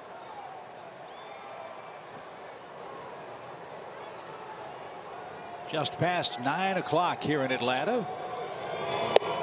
As Garcia takes a strike. In case you wondered how long Salazar might pitch tonight, his season high is 8 innings. On June 3rd, he went 8 innings of 1-run ball against the Royals.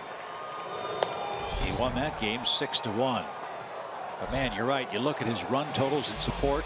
He's gotten 7, 6, 13, 11, 6, 8, 13, and 7 in the month of June. Those last 4. Incredible offensive support for Salazar. He's picking the right nights. That's hit to third. Ramirez waits, loads up, and gets his man by a step. And so the Indians with a 20-win month. Their pitching our Georgia Lottery hitting the jackpot feature. Well, as you look at this and see the dominance they've exhibited, I was talking to Tom Hamilton, the longtime radio broadcaster for the Indians today before the game, and he was saying, you know, it gives Indians fans a glimpse of what the Braves enjoyed for 14 years, something that will never be duplicated, in his opinion, and mine as well. But how pitching is so important, and he said that's kind of the way we feel with these guys. They just keep coming around every 5 days with good performances, and there's a little bit of a Braves feel about it, he said. Well, obviously you're not going to have long losing streaks. Yeah. You have a chance to rattle off long winning streaks. On a night when your offense meets an equally good starting pitcher, you might only need 1 or 2 runs to win the game. And it goes back to what we talked about on Braves Live when we revisited the '95 World Series. The classic question of does good pitching get out good hitting? The Braves had their star-studded big 3 that led the National League in all of those important pitching categories, and the Cleveland Indians, one of the best offenses in modern history, and the Braves not only beat them, they out-homered them in that '95 World Series. And so when you look at it from a bigger picture standpoint, that's exactly what the Braves are trying to resuscitate here in Atlanta. Pitching, pitching, pitching, because good pitching gives you a chance to win every night. Yeah, I love what Terry Francona said in that wonderful piece to start the game about his conversation with Bobby Cox, and about how Bobby had pitching and Terry, while he's with the Phillies, did not. 8 strikeouts as Tyler Flowers is down swinging for the 2nd time. Here's that great graphic our Fox crew put together for you earlier tonight. That's what the Cleveland offense looked like in 1995. Yeah, I think Paul Sorrento batted 8th in their lineup, and he had like 26 homers. And the Braves just put it on him. Held him to a 179 average, out homered him 8-5. And as I said in Braves Live, we were talking about that graphic tonight, that an often overlooked one of the best pitching performances in postseason history. Tom Glavine's 1-hitter over 8 innings against that big time lineup. And yeah, the names are just incredible for Cleveland. Pena, the Alomars, Jim Thome, Matt Williams. Was Omar Vizquel on that club? 95? I think he was. And then Albert Bell and Manny Ramirez and Paul Sorrento, like you said. To hold that group down like that, incredible. Salazar struck out 3 of the last 4. It's like he has hit his stride almost, even at the 97 pitch mark. To short, and Lindor will vacuum that up. The throw to first is in time. The Braves are retired in order in the 7th. Salazar was as good as advertised tonight. He leads 3-zip.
Indians 3-0 as we head into the 8th inning, and it's time for your Xfinity game break. We'll take you back to Nationals Park, where the Nats are hosting the Mets. Bottom of the 2nd, Daniel Murphy goes yard to right field off of Logan Brett. That solo shot would give the Nats a 1-0 lead. That was his 13th bomb of the season. The Nationals currently lead 2-0 in the 6th inning.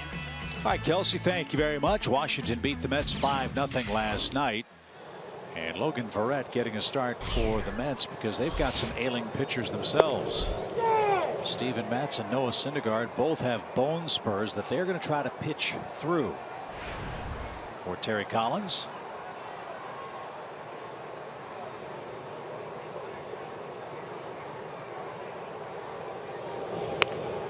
A bunt try foul by Kipnis. And he's behind 0-2. The Mets suddenly find themselves in 3rd place in the National League East. Yeah, they're on the verge of being swept. Miami is 5 back at the moment. They lost in Detroit today. The Braves open up a series with them here tomorrow night. The Mets 5 games back. Trying to salvage a win somehow, some way against the Nationals, but the Mets not only have pitching problems, they have offense problems. They're not scoring any runs.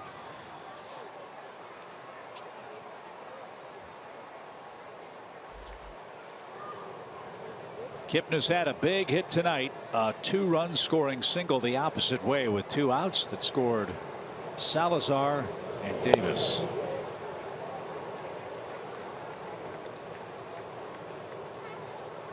As we said at the time, with 2 outs and runners in scoring position, he's been their best hitter by average, and he lived up to that billing last time up. And he got hit with a breaking ball. Kroll lost him with a 1-2 count, and Kipnis will take first base to lead off the inning. Curveball that got away from him and on the back of the arm. He would have much rather taken that off the back.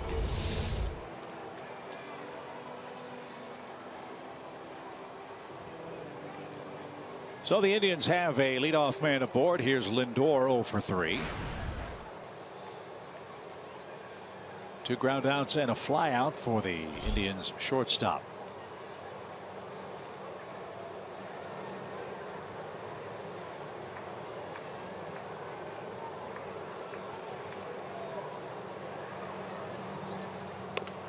A bunt, and the ball rolls, hits the bat, but Flowers stays with it, makes the play. Lindor moves Kipnis to second base with 1 out. We've seen that a couple of times in this series. Bunted balls that hit the bat. Well, this team I said a second ago reminded me of some Atlanta Braves teams from the 90s and into 2000. They're playing like a National League club. They are running like a National League club, and now all of a sudden trying to get that 4th run here, they sacrifice like a National League club. And that's why I think this team's going to be very, very dangerous come playoff time. A point I was going to elaborate on earlier, and I'll do that when we come back after this.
The Georgia Lottery, and Zaxby's Indescribably Good. 3-0 Cleveland. They're trying to win their 12th consecutive game. They're shutting out the Braves in the series wrap-up. They're also going, as Joe said, for their 4th consecutive sweep. And Mauricio Cabrera is on to pitch. Yeah, if they want to add another run, they're going to have to get it off hard-throwing Mauricio Cabrera, who in his first pitch in the big leagues threw 100 miles an hour. He can get up to 102. Last year at this time he was, as someone put it, having a hard time throwing it in the same area code. But his command has gotten so much better, much improved, and a good 12-6 downer to go with the fastball. Good fastball hitter, and Mike Napoli is up for Cleveland. 1 on, 1 out. I liked your point about this being a National League team, this Cleveland club, and the pressure that that type of play can put on teams throughout the American League playoffs. They're not used to playing that way or opposing that. No, this is definitely not a sit back and wait for the 3-run homer type team. They can do that. They can slug with you. They've got other weapons. They run the bases well as Hunter Wendelstedt took a shot. Don't need any more of that. After Jerry Lane got nailed here in the first game of the series, and again it was kind of off to the side. The other umpires are coming in to check on him. Pretty sure Tyler asked Hunter to spell Wendelstedt. That would be a good test.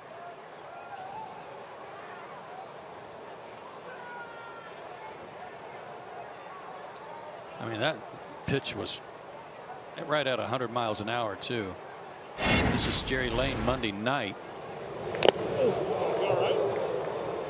And a good save there by Chris Jimenez, who grabbed his arm, and it looked like Jerry was about to go down.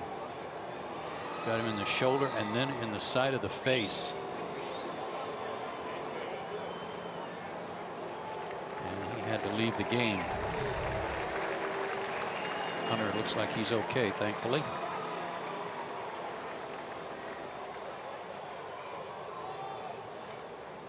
And apparently he passed the test by saying Wendelstedt is spelled UMP. That was quite a shot indeed. 1 ball, 1 strike for Mike Napoli.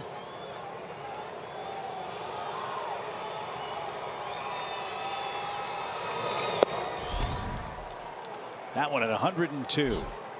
But you see, that velocity does you little good when it's that far off the plate.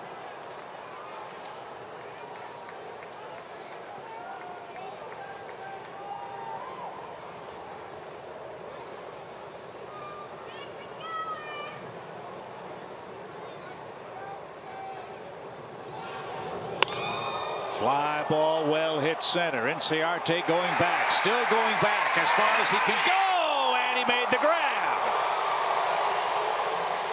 Inciarte right at the 400 mark made a great catch up against the fence.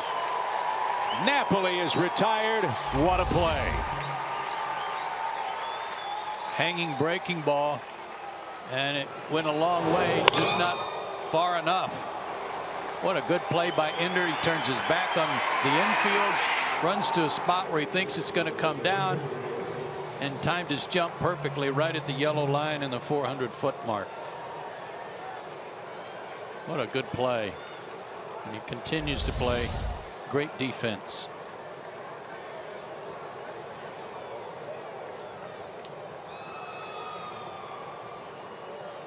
Here's Ramirez, runner at third, and he couldn't stop his swing. Strike 1.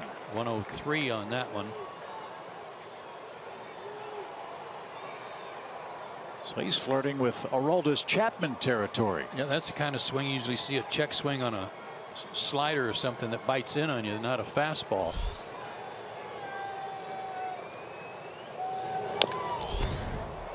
And then that one at 103 and fouled off the foot. Missing the shin guard.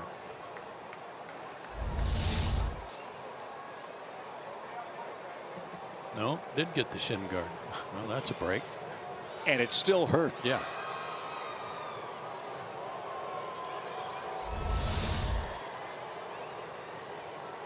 So this truly is an uncomfortable at bat for Jose Ramirez.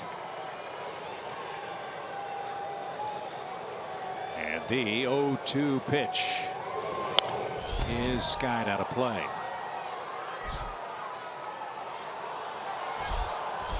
Ryan Price, the Cincinnati Reds manager, have had an interesting pair of comments in an article published the other day. Said 15-20 years ago, everybody went to the top step of the dugout when a pitcher came out of the bullpen throwing 95. 95 is almost ordinary now. As this one skied in the air toward shallow right center field, and Inciarte is there, and Cabrera takes care of the Indians in the 8th inning. 3-0. Bottom part of the order coming up for Atlanta.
The 8th inning. It's also time for tonight's Chevrolet game summary.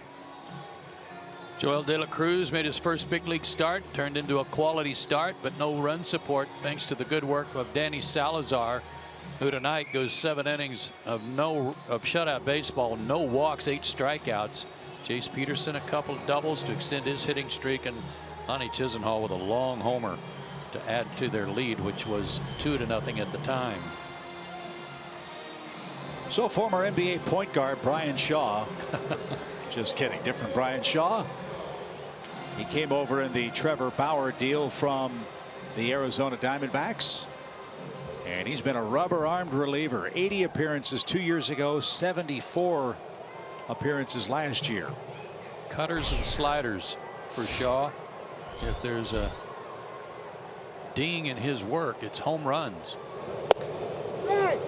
He's allowed 7 of them in 29 innings.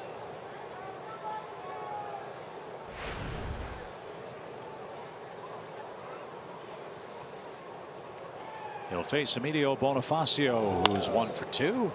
And Lindor charged that ball beautifully. And he got Emilio for the first out of the inning. 1 out.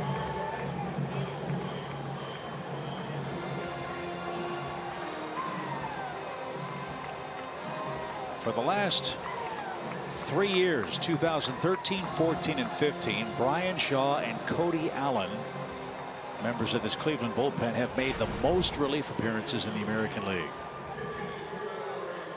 I think that's going to change this year with their good starting pitching. I would think so.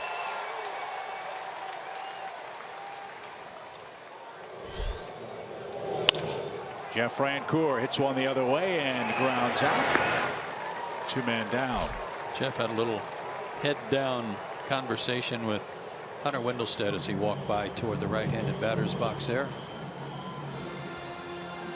Figure Jeff will be in the lineup tomorrow night against Wei-Yin Chen, left-handed pitcher for the Marlins.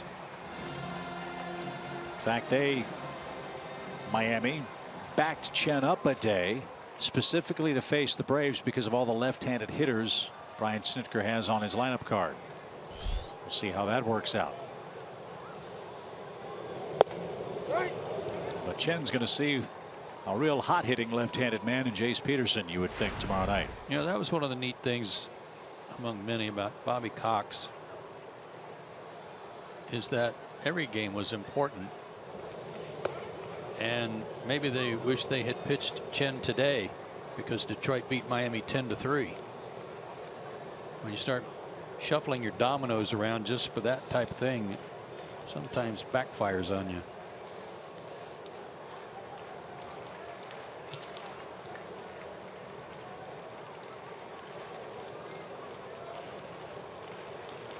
Shaw got 2 outs on 3 pitches, now has a 1-1 count for Peterson, and that got Gomes behind the plate. It's now 1-2.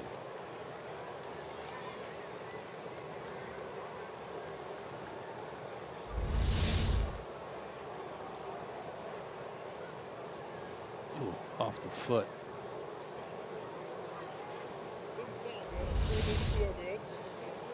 Someday they'll make a shin guard that will actually cover your foot. Well, he's got that elastic that goes under his foot. That helps some. But if you ask Yan Gomes right now, it's not enough. No doubt. 1 ball, 2 strikes. I'm really surprised the shoe companies haven't come up with a compound or something that would have shock absorption for the top of the foot. He's making an adjustment there to try to keep that flap that covers his instep, try to keep that in place. But those catchers sometimes set up in such a way where their foot is kind of spread out, pointed out, and exposes it. With all the protective gear they have now, makes you wonder how in the world did guys like Bill Dickey and Yogi Berra and Joe Garagiola do their magic behind the plate. Yeah, you know they took a beating.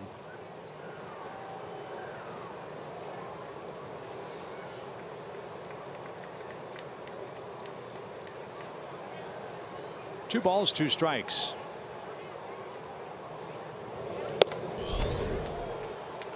Umpires, on the other hand, they have steel-toed shoes and also have a slat that runs up the top.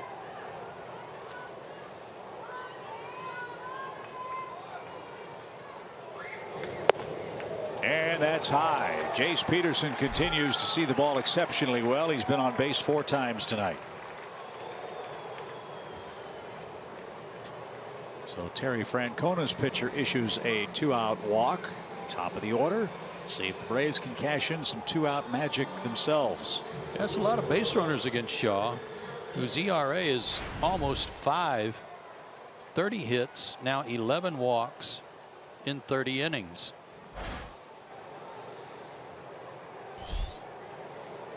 That's the first walk issued by the Indians staff tonight. Salazar, his first walk-free outing of the year. And remember, we talked about that being one of the keys to beating Salazar. Hope he can get the ball deep in the count and walk you. That didn't happen tonight. Yeah, 5 walks his last outing, none tonight.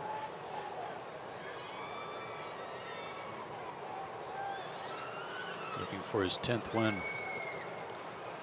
Chad tells us he only went to a 3-ball count 3 times. That's how in command he was at the strike zone. And now all of a sudden, Shaw's having trouble, and he looks over into the on-deck circle and sees Freddie Freeman, who could tie the game with 1 swing if Enciarte reaches. Well, and maybe what Gomes went out to tell him is, look, he can hit a home run and it's still 3-2. Make him put the ball in play.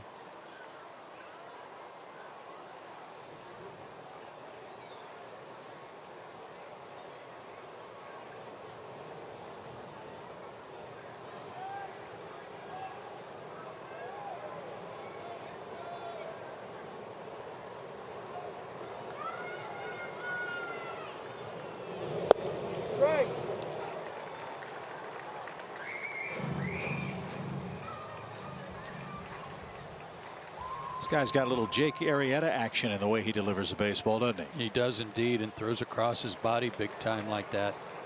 More so than Arrieta, but steps toward the third base line.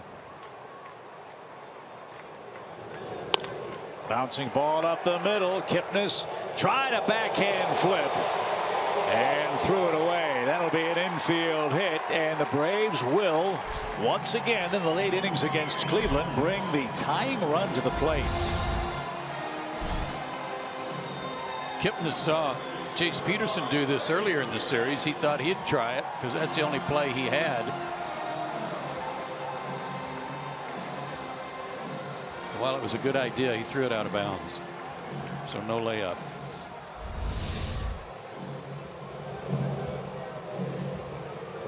Braves have got to like this. 2 outs, nobody on. They get a walk and an infield hit to get Freddie up there. It's Mickey Callaway, the pitching coach. I think it's the first time we've seen him in 3 days. And he's earned rave reviews for the job he's done, and rightfully so, with this Cleveland staff.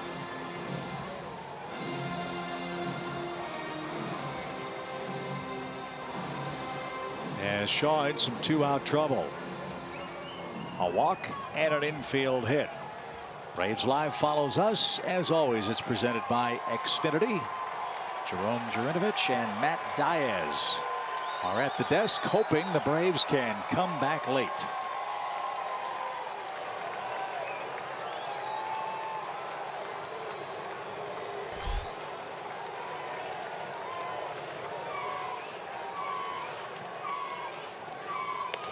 First pitch swing popped up left side, and Ramirez has no play.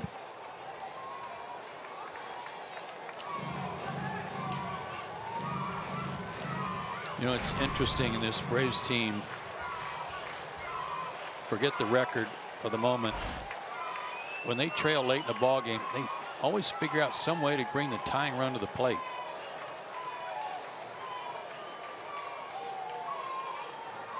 Just as they did last night in the 9th inning. Missed inside, even count. Shaw's not a total mystery for Freeman. Freddie's seen him 3 times. He has a hit head to head. Again, the home run ball. has plagued him. And that slider and cutter are coming right into Freddie.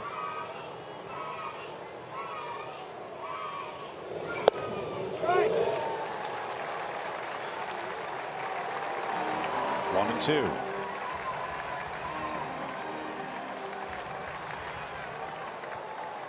Right man, right place.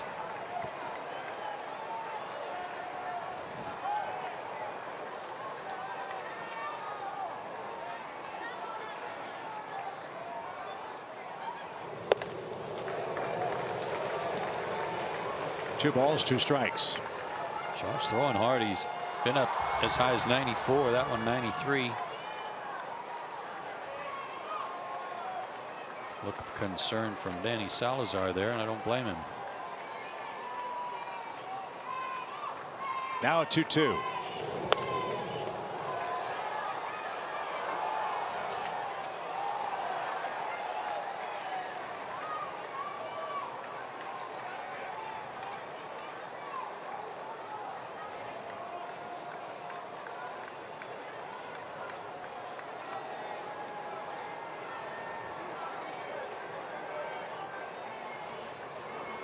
Good speed aboard for the Braves. A gapper might score 2 runs. The pitch is outside.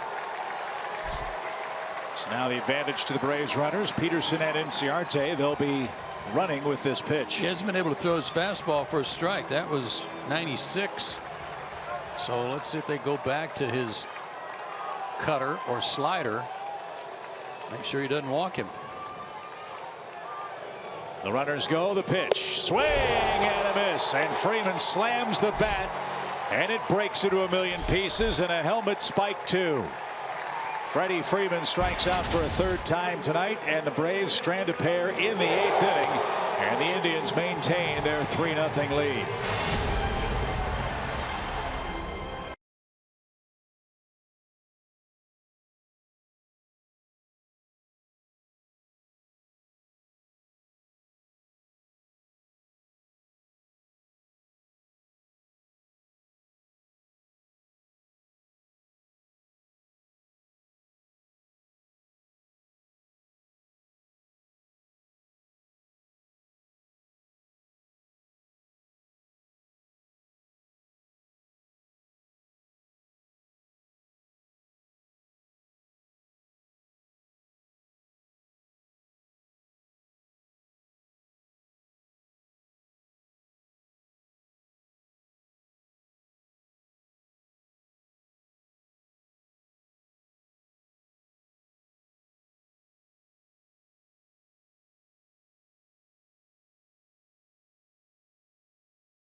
Trail the Indians 3-0. And if you're watching the game on Monday, you heard Chip and Joe call out Chisenhall on his kids' names, saying that they think he wanted to be a pitcher because the kids' names are Cannon and Cutter. So I had to do my due diligence as a reporter and go ask him, why are those the names? He said, you know, honestly, they weren't even supposed to be baseball oriented. It's just hard to pair a name with the last name Chisenhall. But he said he guesses if they have a 3rd kid, it has to be slider or curve to go along with the theme. But he did say if they don't pursue baseball and they get desk jobs, that he gave them normal middle names so they can go by names like David instead of Cannon or Cutter. Well, that's not bad. The way, and Kelsey, the way he's swung the bat in this series, they could always, if they have a 3rd child, name him Homer. I like it. I like it a lot. He's hit a couple of them in this series, and he had a good swing at Casey Kelly, who was the 4th Braves pitcher of the night, the 3rd reliever. Casey's had a rough go of it. Not only here, but also at Gwinnett after he went back. Got knocked around. His last two of his last 3 outings here came against one against the Cubs, an inning and a third, 5 hits, 4 runs. Then had a real good inning against the Reds. 2 days later, on the 15th of June, 1 inning, 4 hits, 3 runs.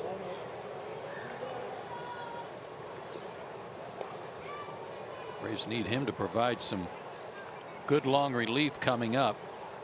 So a good inning here might help.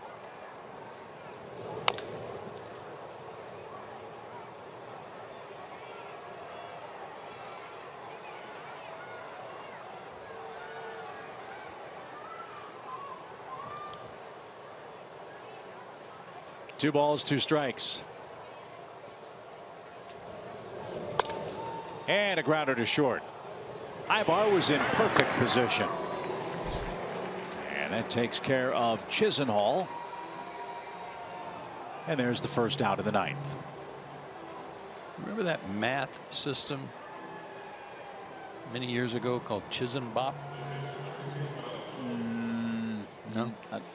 No. Oh, yeah. You tap the fingers. Yeah. Fingers.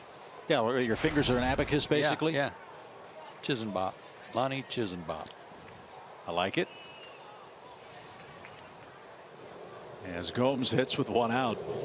As you know, math and I are not friends. Well, I told you, calculus. Yeah.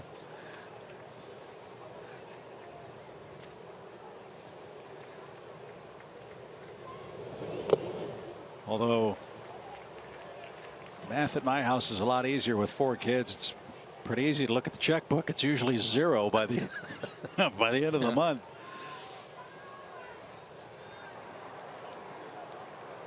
Quickly 2 strikes to the Cleveland catcher, and that's rolled out of play. Told you Gomes is a baseball trailblazer. The first Brazilian-born player in Major League history.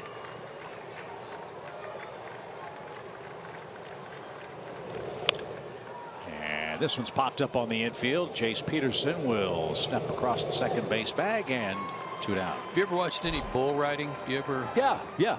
The Bull Riding Association. There are a ton of Brazilian bull riders, and some world champions, past world champions.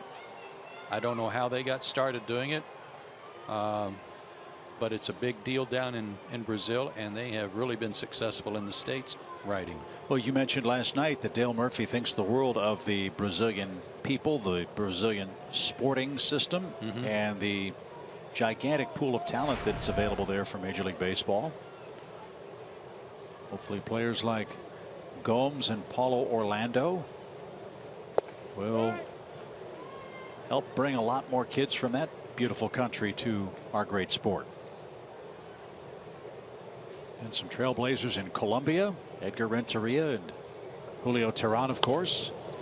As this one's hit toward Jace Peterson, it hits off the heel of the glove, and Tyler Naquin is aboard with 2 outs. You know, it seems more and more like Jace's difficulties are going to his right, going to his backhand side. Seems to be where he has the most difficulties and fumbles. Couldn't hang on to that cleanly.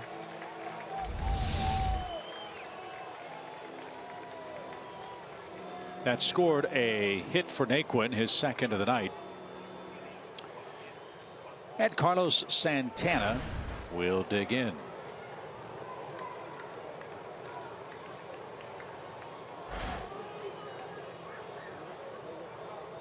This guy's got big numbers, 16 homers and 42 knocked in.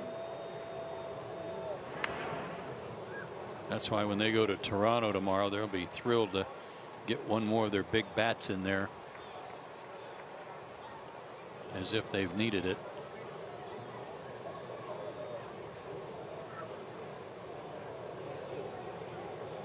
Santana just turned 30, former Dodger farmhand.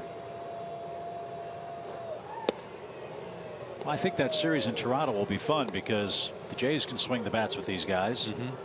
They'll, of course, bat last. And maybe the advantage for Toronto is they've got a man with a trick pitch that'll be working, and that's R.A. Dickey. A knuckleballer can wreak havoc with a good hitting club. We'll see how it works out. 1-0 pitch is bounced off the plate. Cardinals and Royals, no score in St. Louis as that I-70 series has moved to Busch Stadium. Cardinals won 8-4 yesterday. Tonight it's Volquez and Carlos Martinez.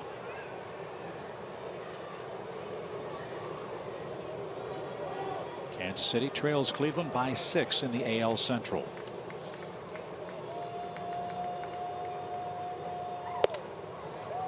And that's upstairs. 2 balls and a strike. Mets trailing in Washington 2-0, but they've got 2 in scoring position with 2 outs in the 8th. Baltimore clobbered San Diego. Philly won in Arizona. Toronto beat Colorado 5-3, and the Cubs over the Reds. Nationals have the best interleague record in the National League at 9-3. Do you know who's second at 9-5? I do not. The Milwaukee Brewers. Really? How about that?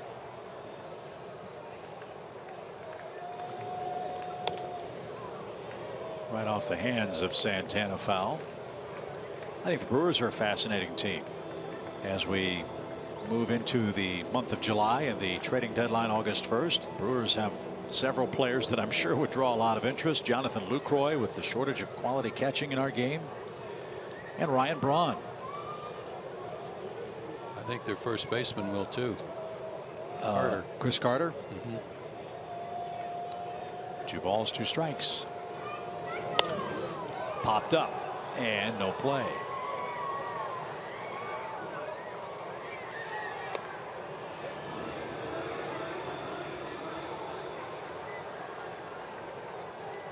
Tigers beat Miami 10-3 today. Miami may be in town by now.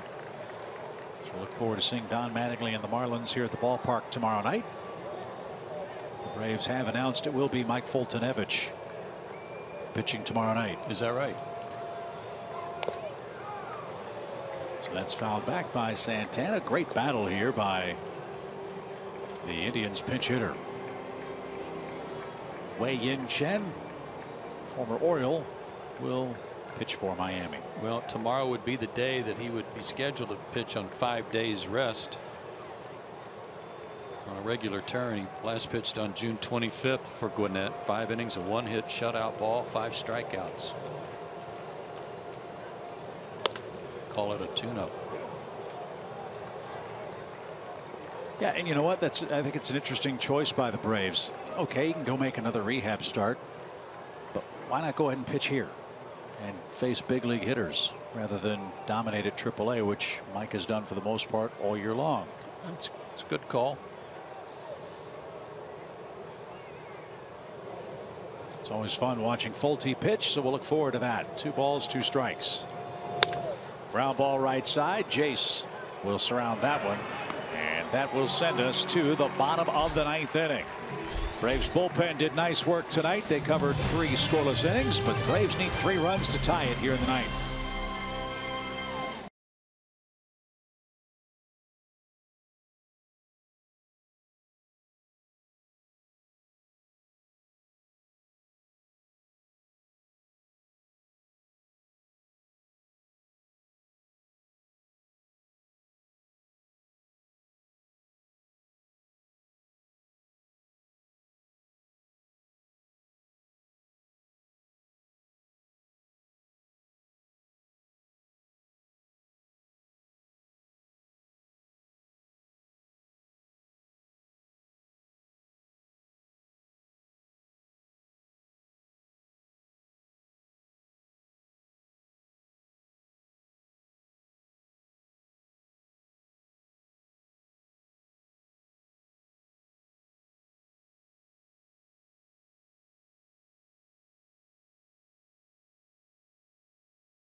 To the bottom half of the ninth inning. Time for our Toyota key plays tonight, and it focuses on Danny Salazar and how well he pitched.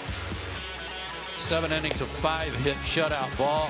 First time, as Chip told you all year long, that he hadn't walked a batter. Boy, he had that changeup working and recorded 8 strikeouts. He also threw 2 wild pitches and had a balk, but was able to pitch around that. Braves had a runner at third, nobody out in the first inning, but was unable to push him across, so he puts up some zeros and in line for his 10th win if they can hold the Braves here in the ninth. And I like your point about the changeup, and that was the second point of that Brian Price story that I was talking about today. He's a terrific pitching coach now managing the Reds. And one thing that Brian Price is bemoaning about the state of baseball is that all of these young pitchers are coming out and throwing max velocity, 97, 98 miles an hour with every pitch. And he feels that the changeup is disappearing. And so when pitchers get in trouble, they don't have a go-to pitch to get hitters off their fastball. And Salazar showed you just how effective that can be with a fastball that can sit at 95 or 96 all night if he wants to throw it that hard. Well, it's both of his changeups, the circle change and the split finger change, are outstanding. So Cody Allen is coming on for the ninth inning for Cleveland. He has the middle of the order up for the Braves. Markakis, Garcia, and Tyler Flowers. He got some trouble in the ninth inning last night before recording his 15th save. He gave up a home run to Chase Peterson with 1 out and a 2-out triple to Freddie Freeman, which brought the tying run to the plate.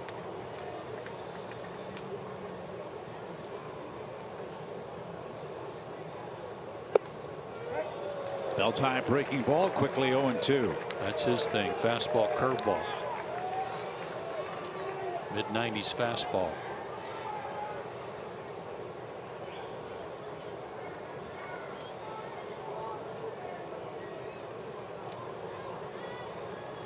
As we told you last night, Allen, a huge Braves fan growing up in Orlando, Florida. His favorite player, like so many, was Chipper Jones. Went to Boone High School, which is the coaching stop for John Hart, where he won a state baseball championship with Joe Oliver and Ron Karkovice not so long ago.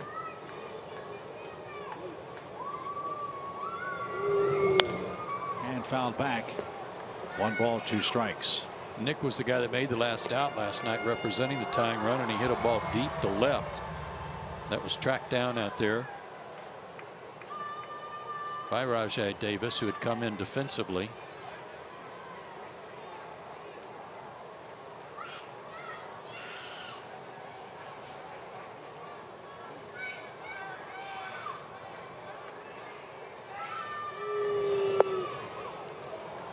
Good eye, evens the count. It's a pretty good hook to lay off of, too.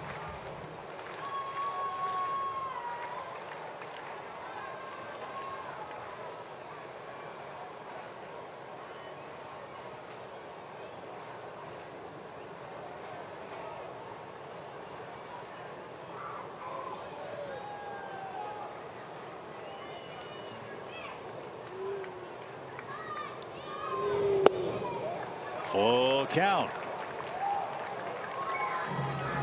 All help will be accepted in the Atlanta ninth. Nothing like a leadoff walk in the ninth.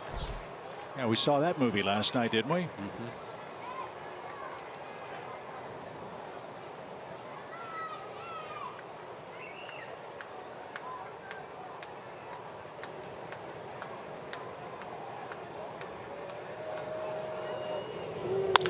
Ripped to right field, a base hit by Markakis. That was a quality at bat. Nick has a multi-hit game, and the Braves are off to a good start in the ninth, trailing 3-0. He had a good at bat in the 6th inning that turned into a strikeout, but a big battle with Salazar. This time gets back to a full count. It's a hitter's count pitch, a fastball that had a lot of the plate, and he nailed it.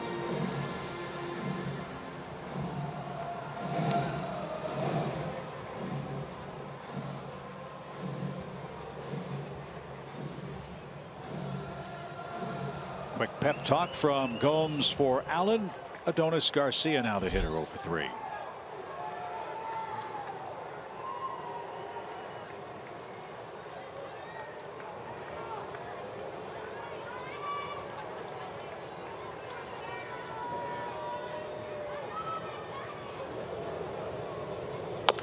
High hopper. Lindor charges. Good play. Got the force out at second base. Are you kidding me? You make a good play, go to first. That's where I thought he was going. And he still gets the lead runner. Tell you what, with this kid, Kipnis better not take his eyes off of him or ever take him for granted. As the Braves second baseman learned with Andrelton Simmons. He looks to be a very special talent. He may be 22 on the birth certificate, but his baseball age is a lot older than that. He plays under such great control. Never panics, and we haven't seen him get a bad hop in this series. There have been plenty of chances. Oh, for that. he's had them. Well, I mean, yeah. Maybe I should say he hasn't played a ball into a bad hop. No, he hasn't. And he's handled everything. 0-1 for Flowers, and Gomes smothered that. Even count.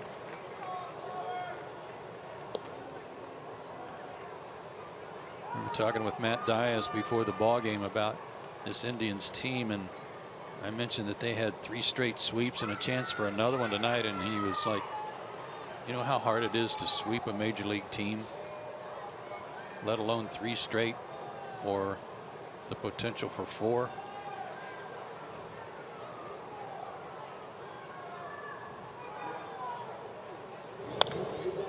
Well, since the Cavaliers won the NBA title, the Indians haven't lost. We showed you earlier in this series the long World Series drought that this Cleveland club is enduring.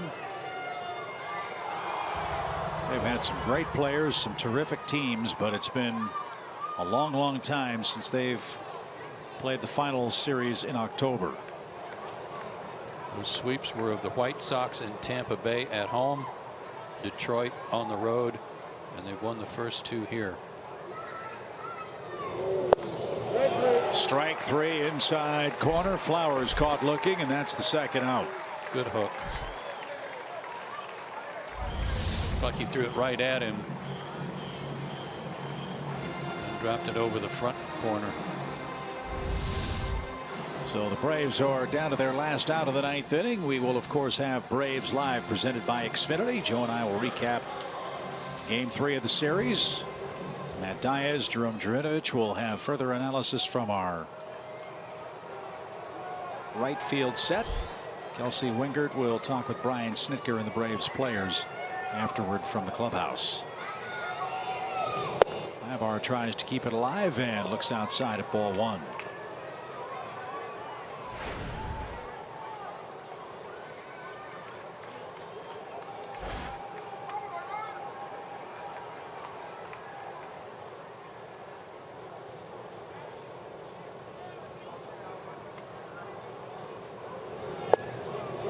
If this score holds, Cleveland will earn its 7th shutout this year.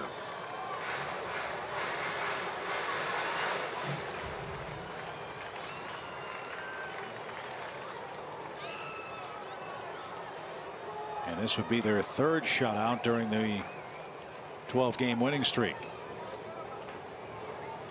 1 ball, 1 strike.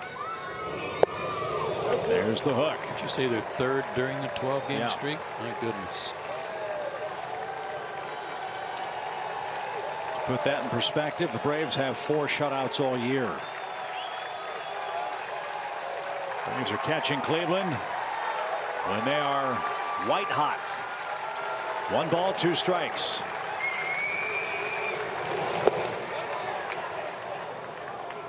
And no swing on that pitch. Garcia takes second base.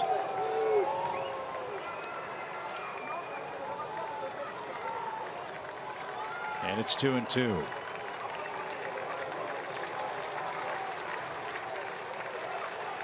If Ibar can reach, Bonifacio's due next. Braves have A.J. Przinsky available. Wonder if Brian Snitker would use him in Bonifacio's spot. But first things first, 2 balls, 2 strikes. Outside, full count.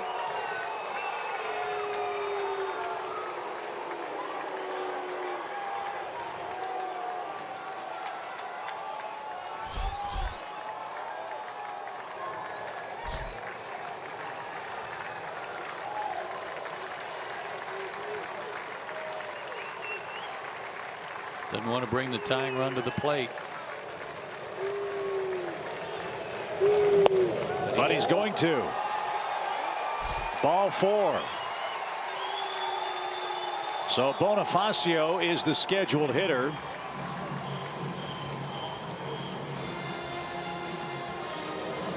And he'll bat with 2 on and 2 out. And A.J. Pierzynski will come to the on-deck circle. Both Bonifacio and Pierzynski 1 for 4 lifetime against Allen.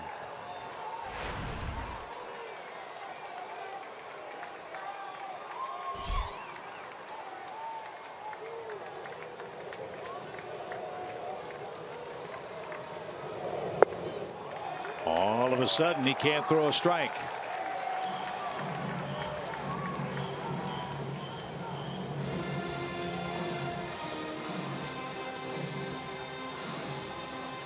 Callaway will go to the bullpen phone, perhaps.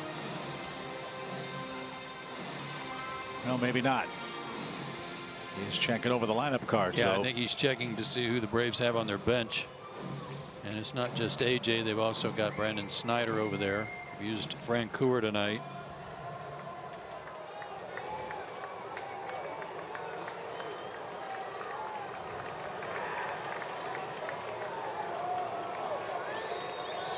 The second straight inning, the Braves bring the tying run to the plate, this time with 2 outs.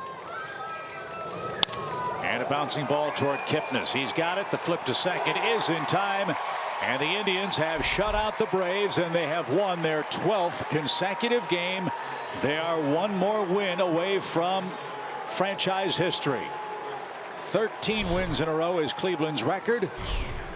They sweep the Braves to earn their 12th consecutive victory. 3-0 tonight's final score in the final game for the Cleveland Indians, played here at Turner Field. Back with more after this.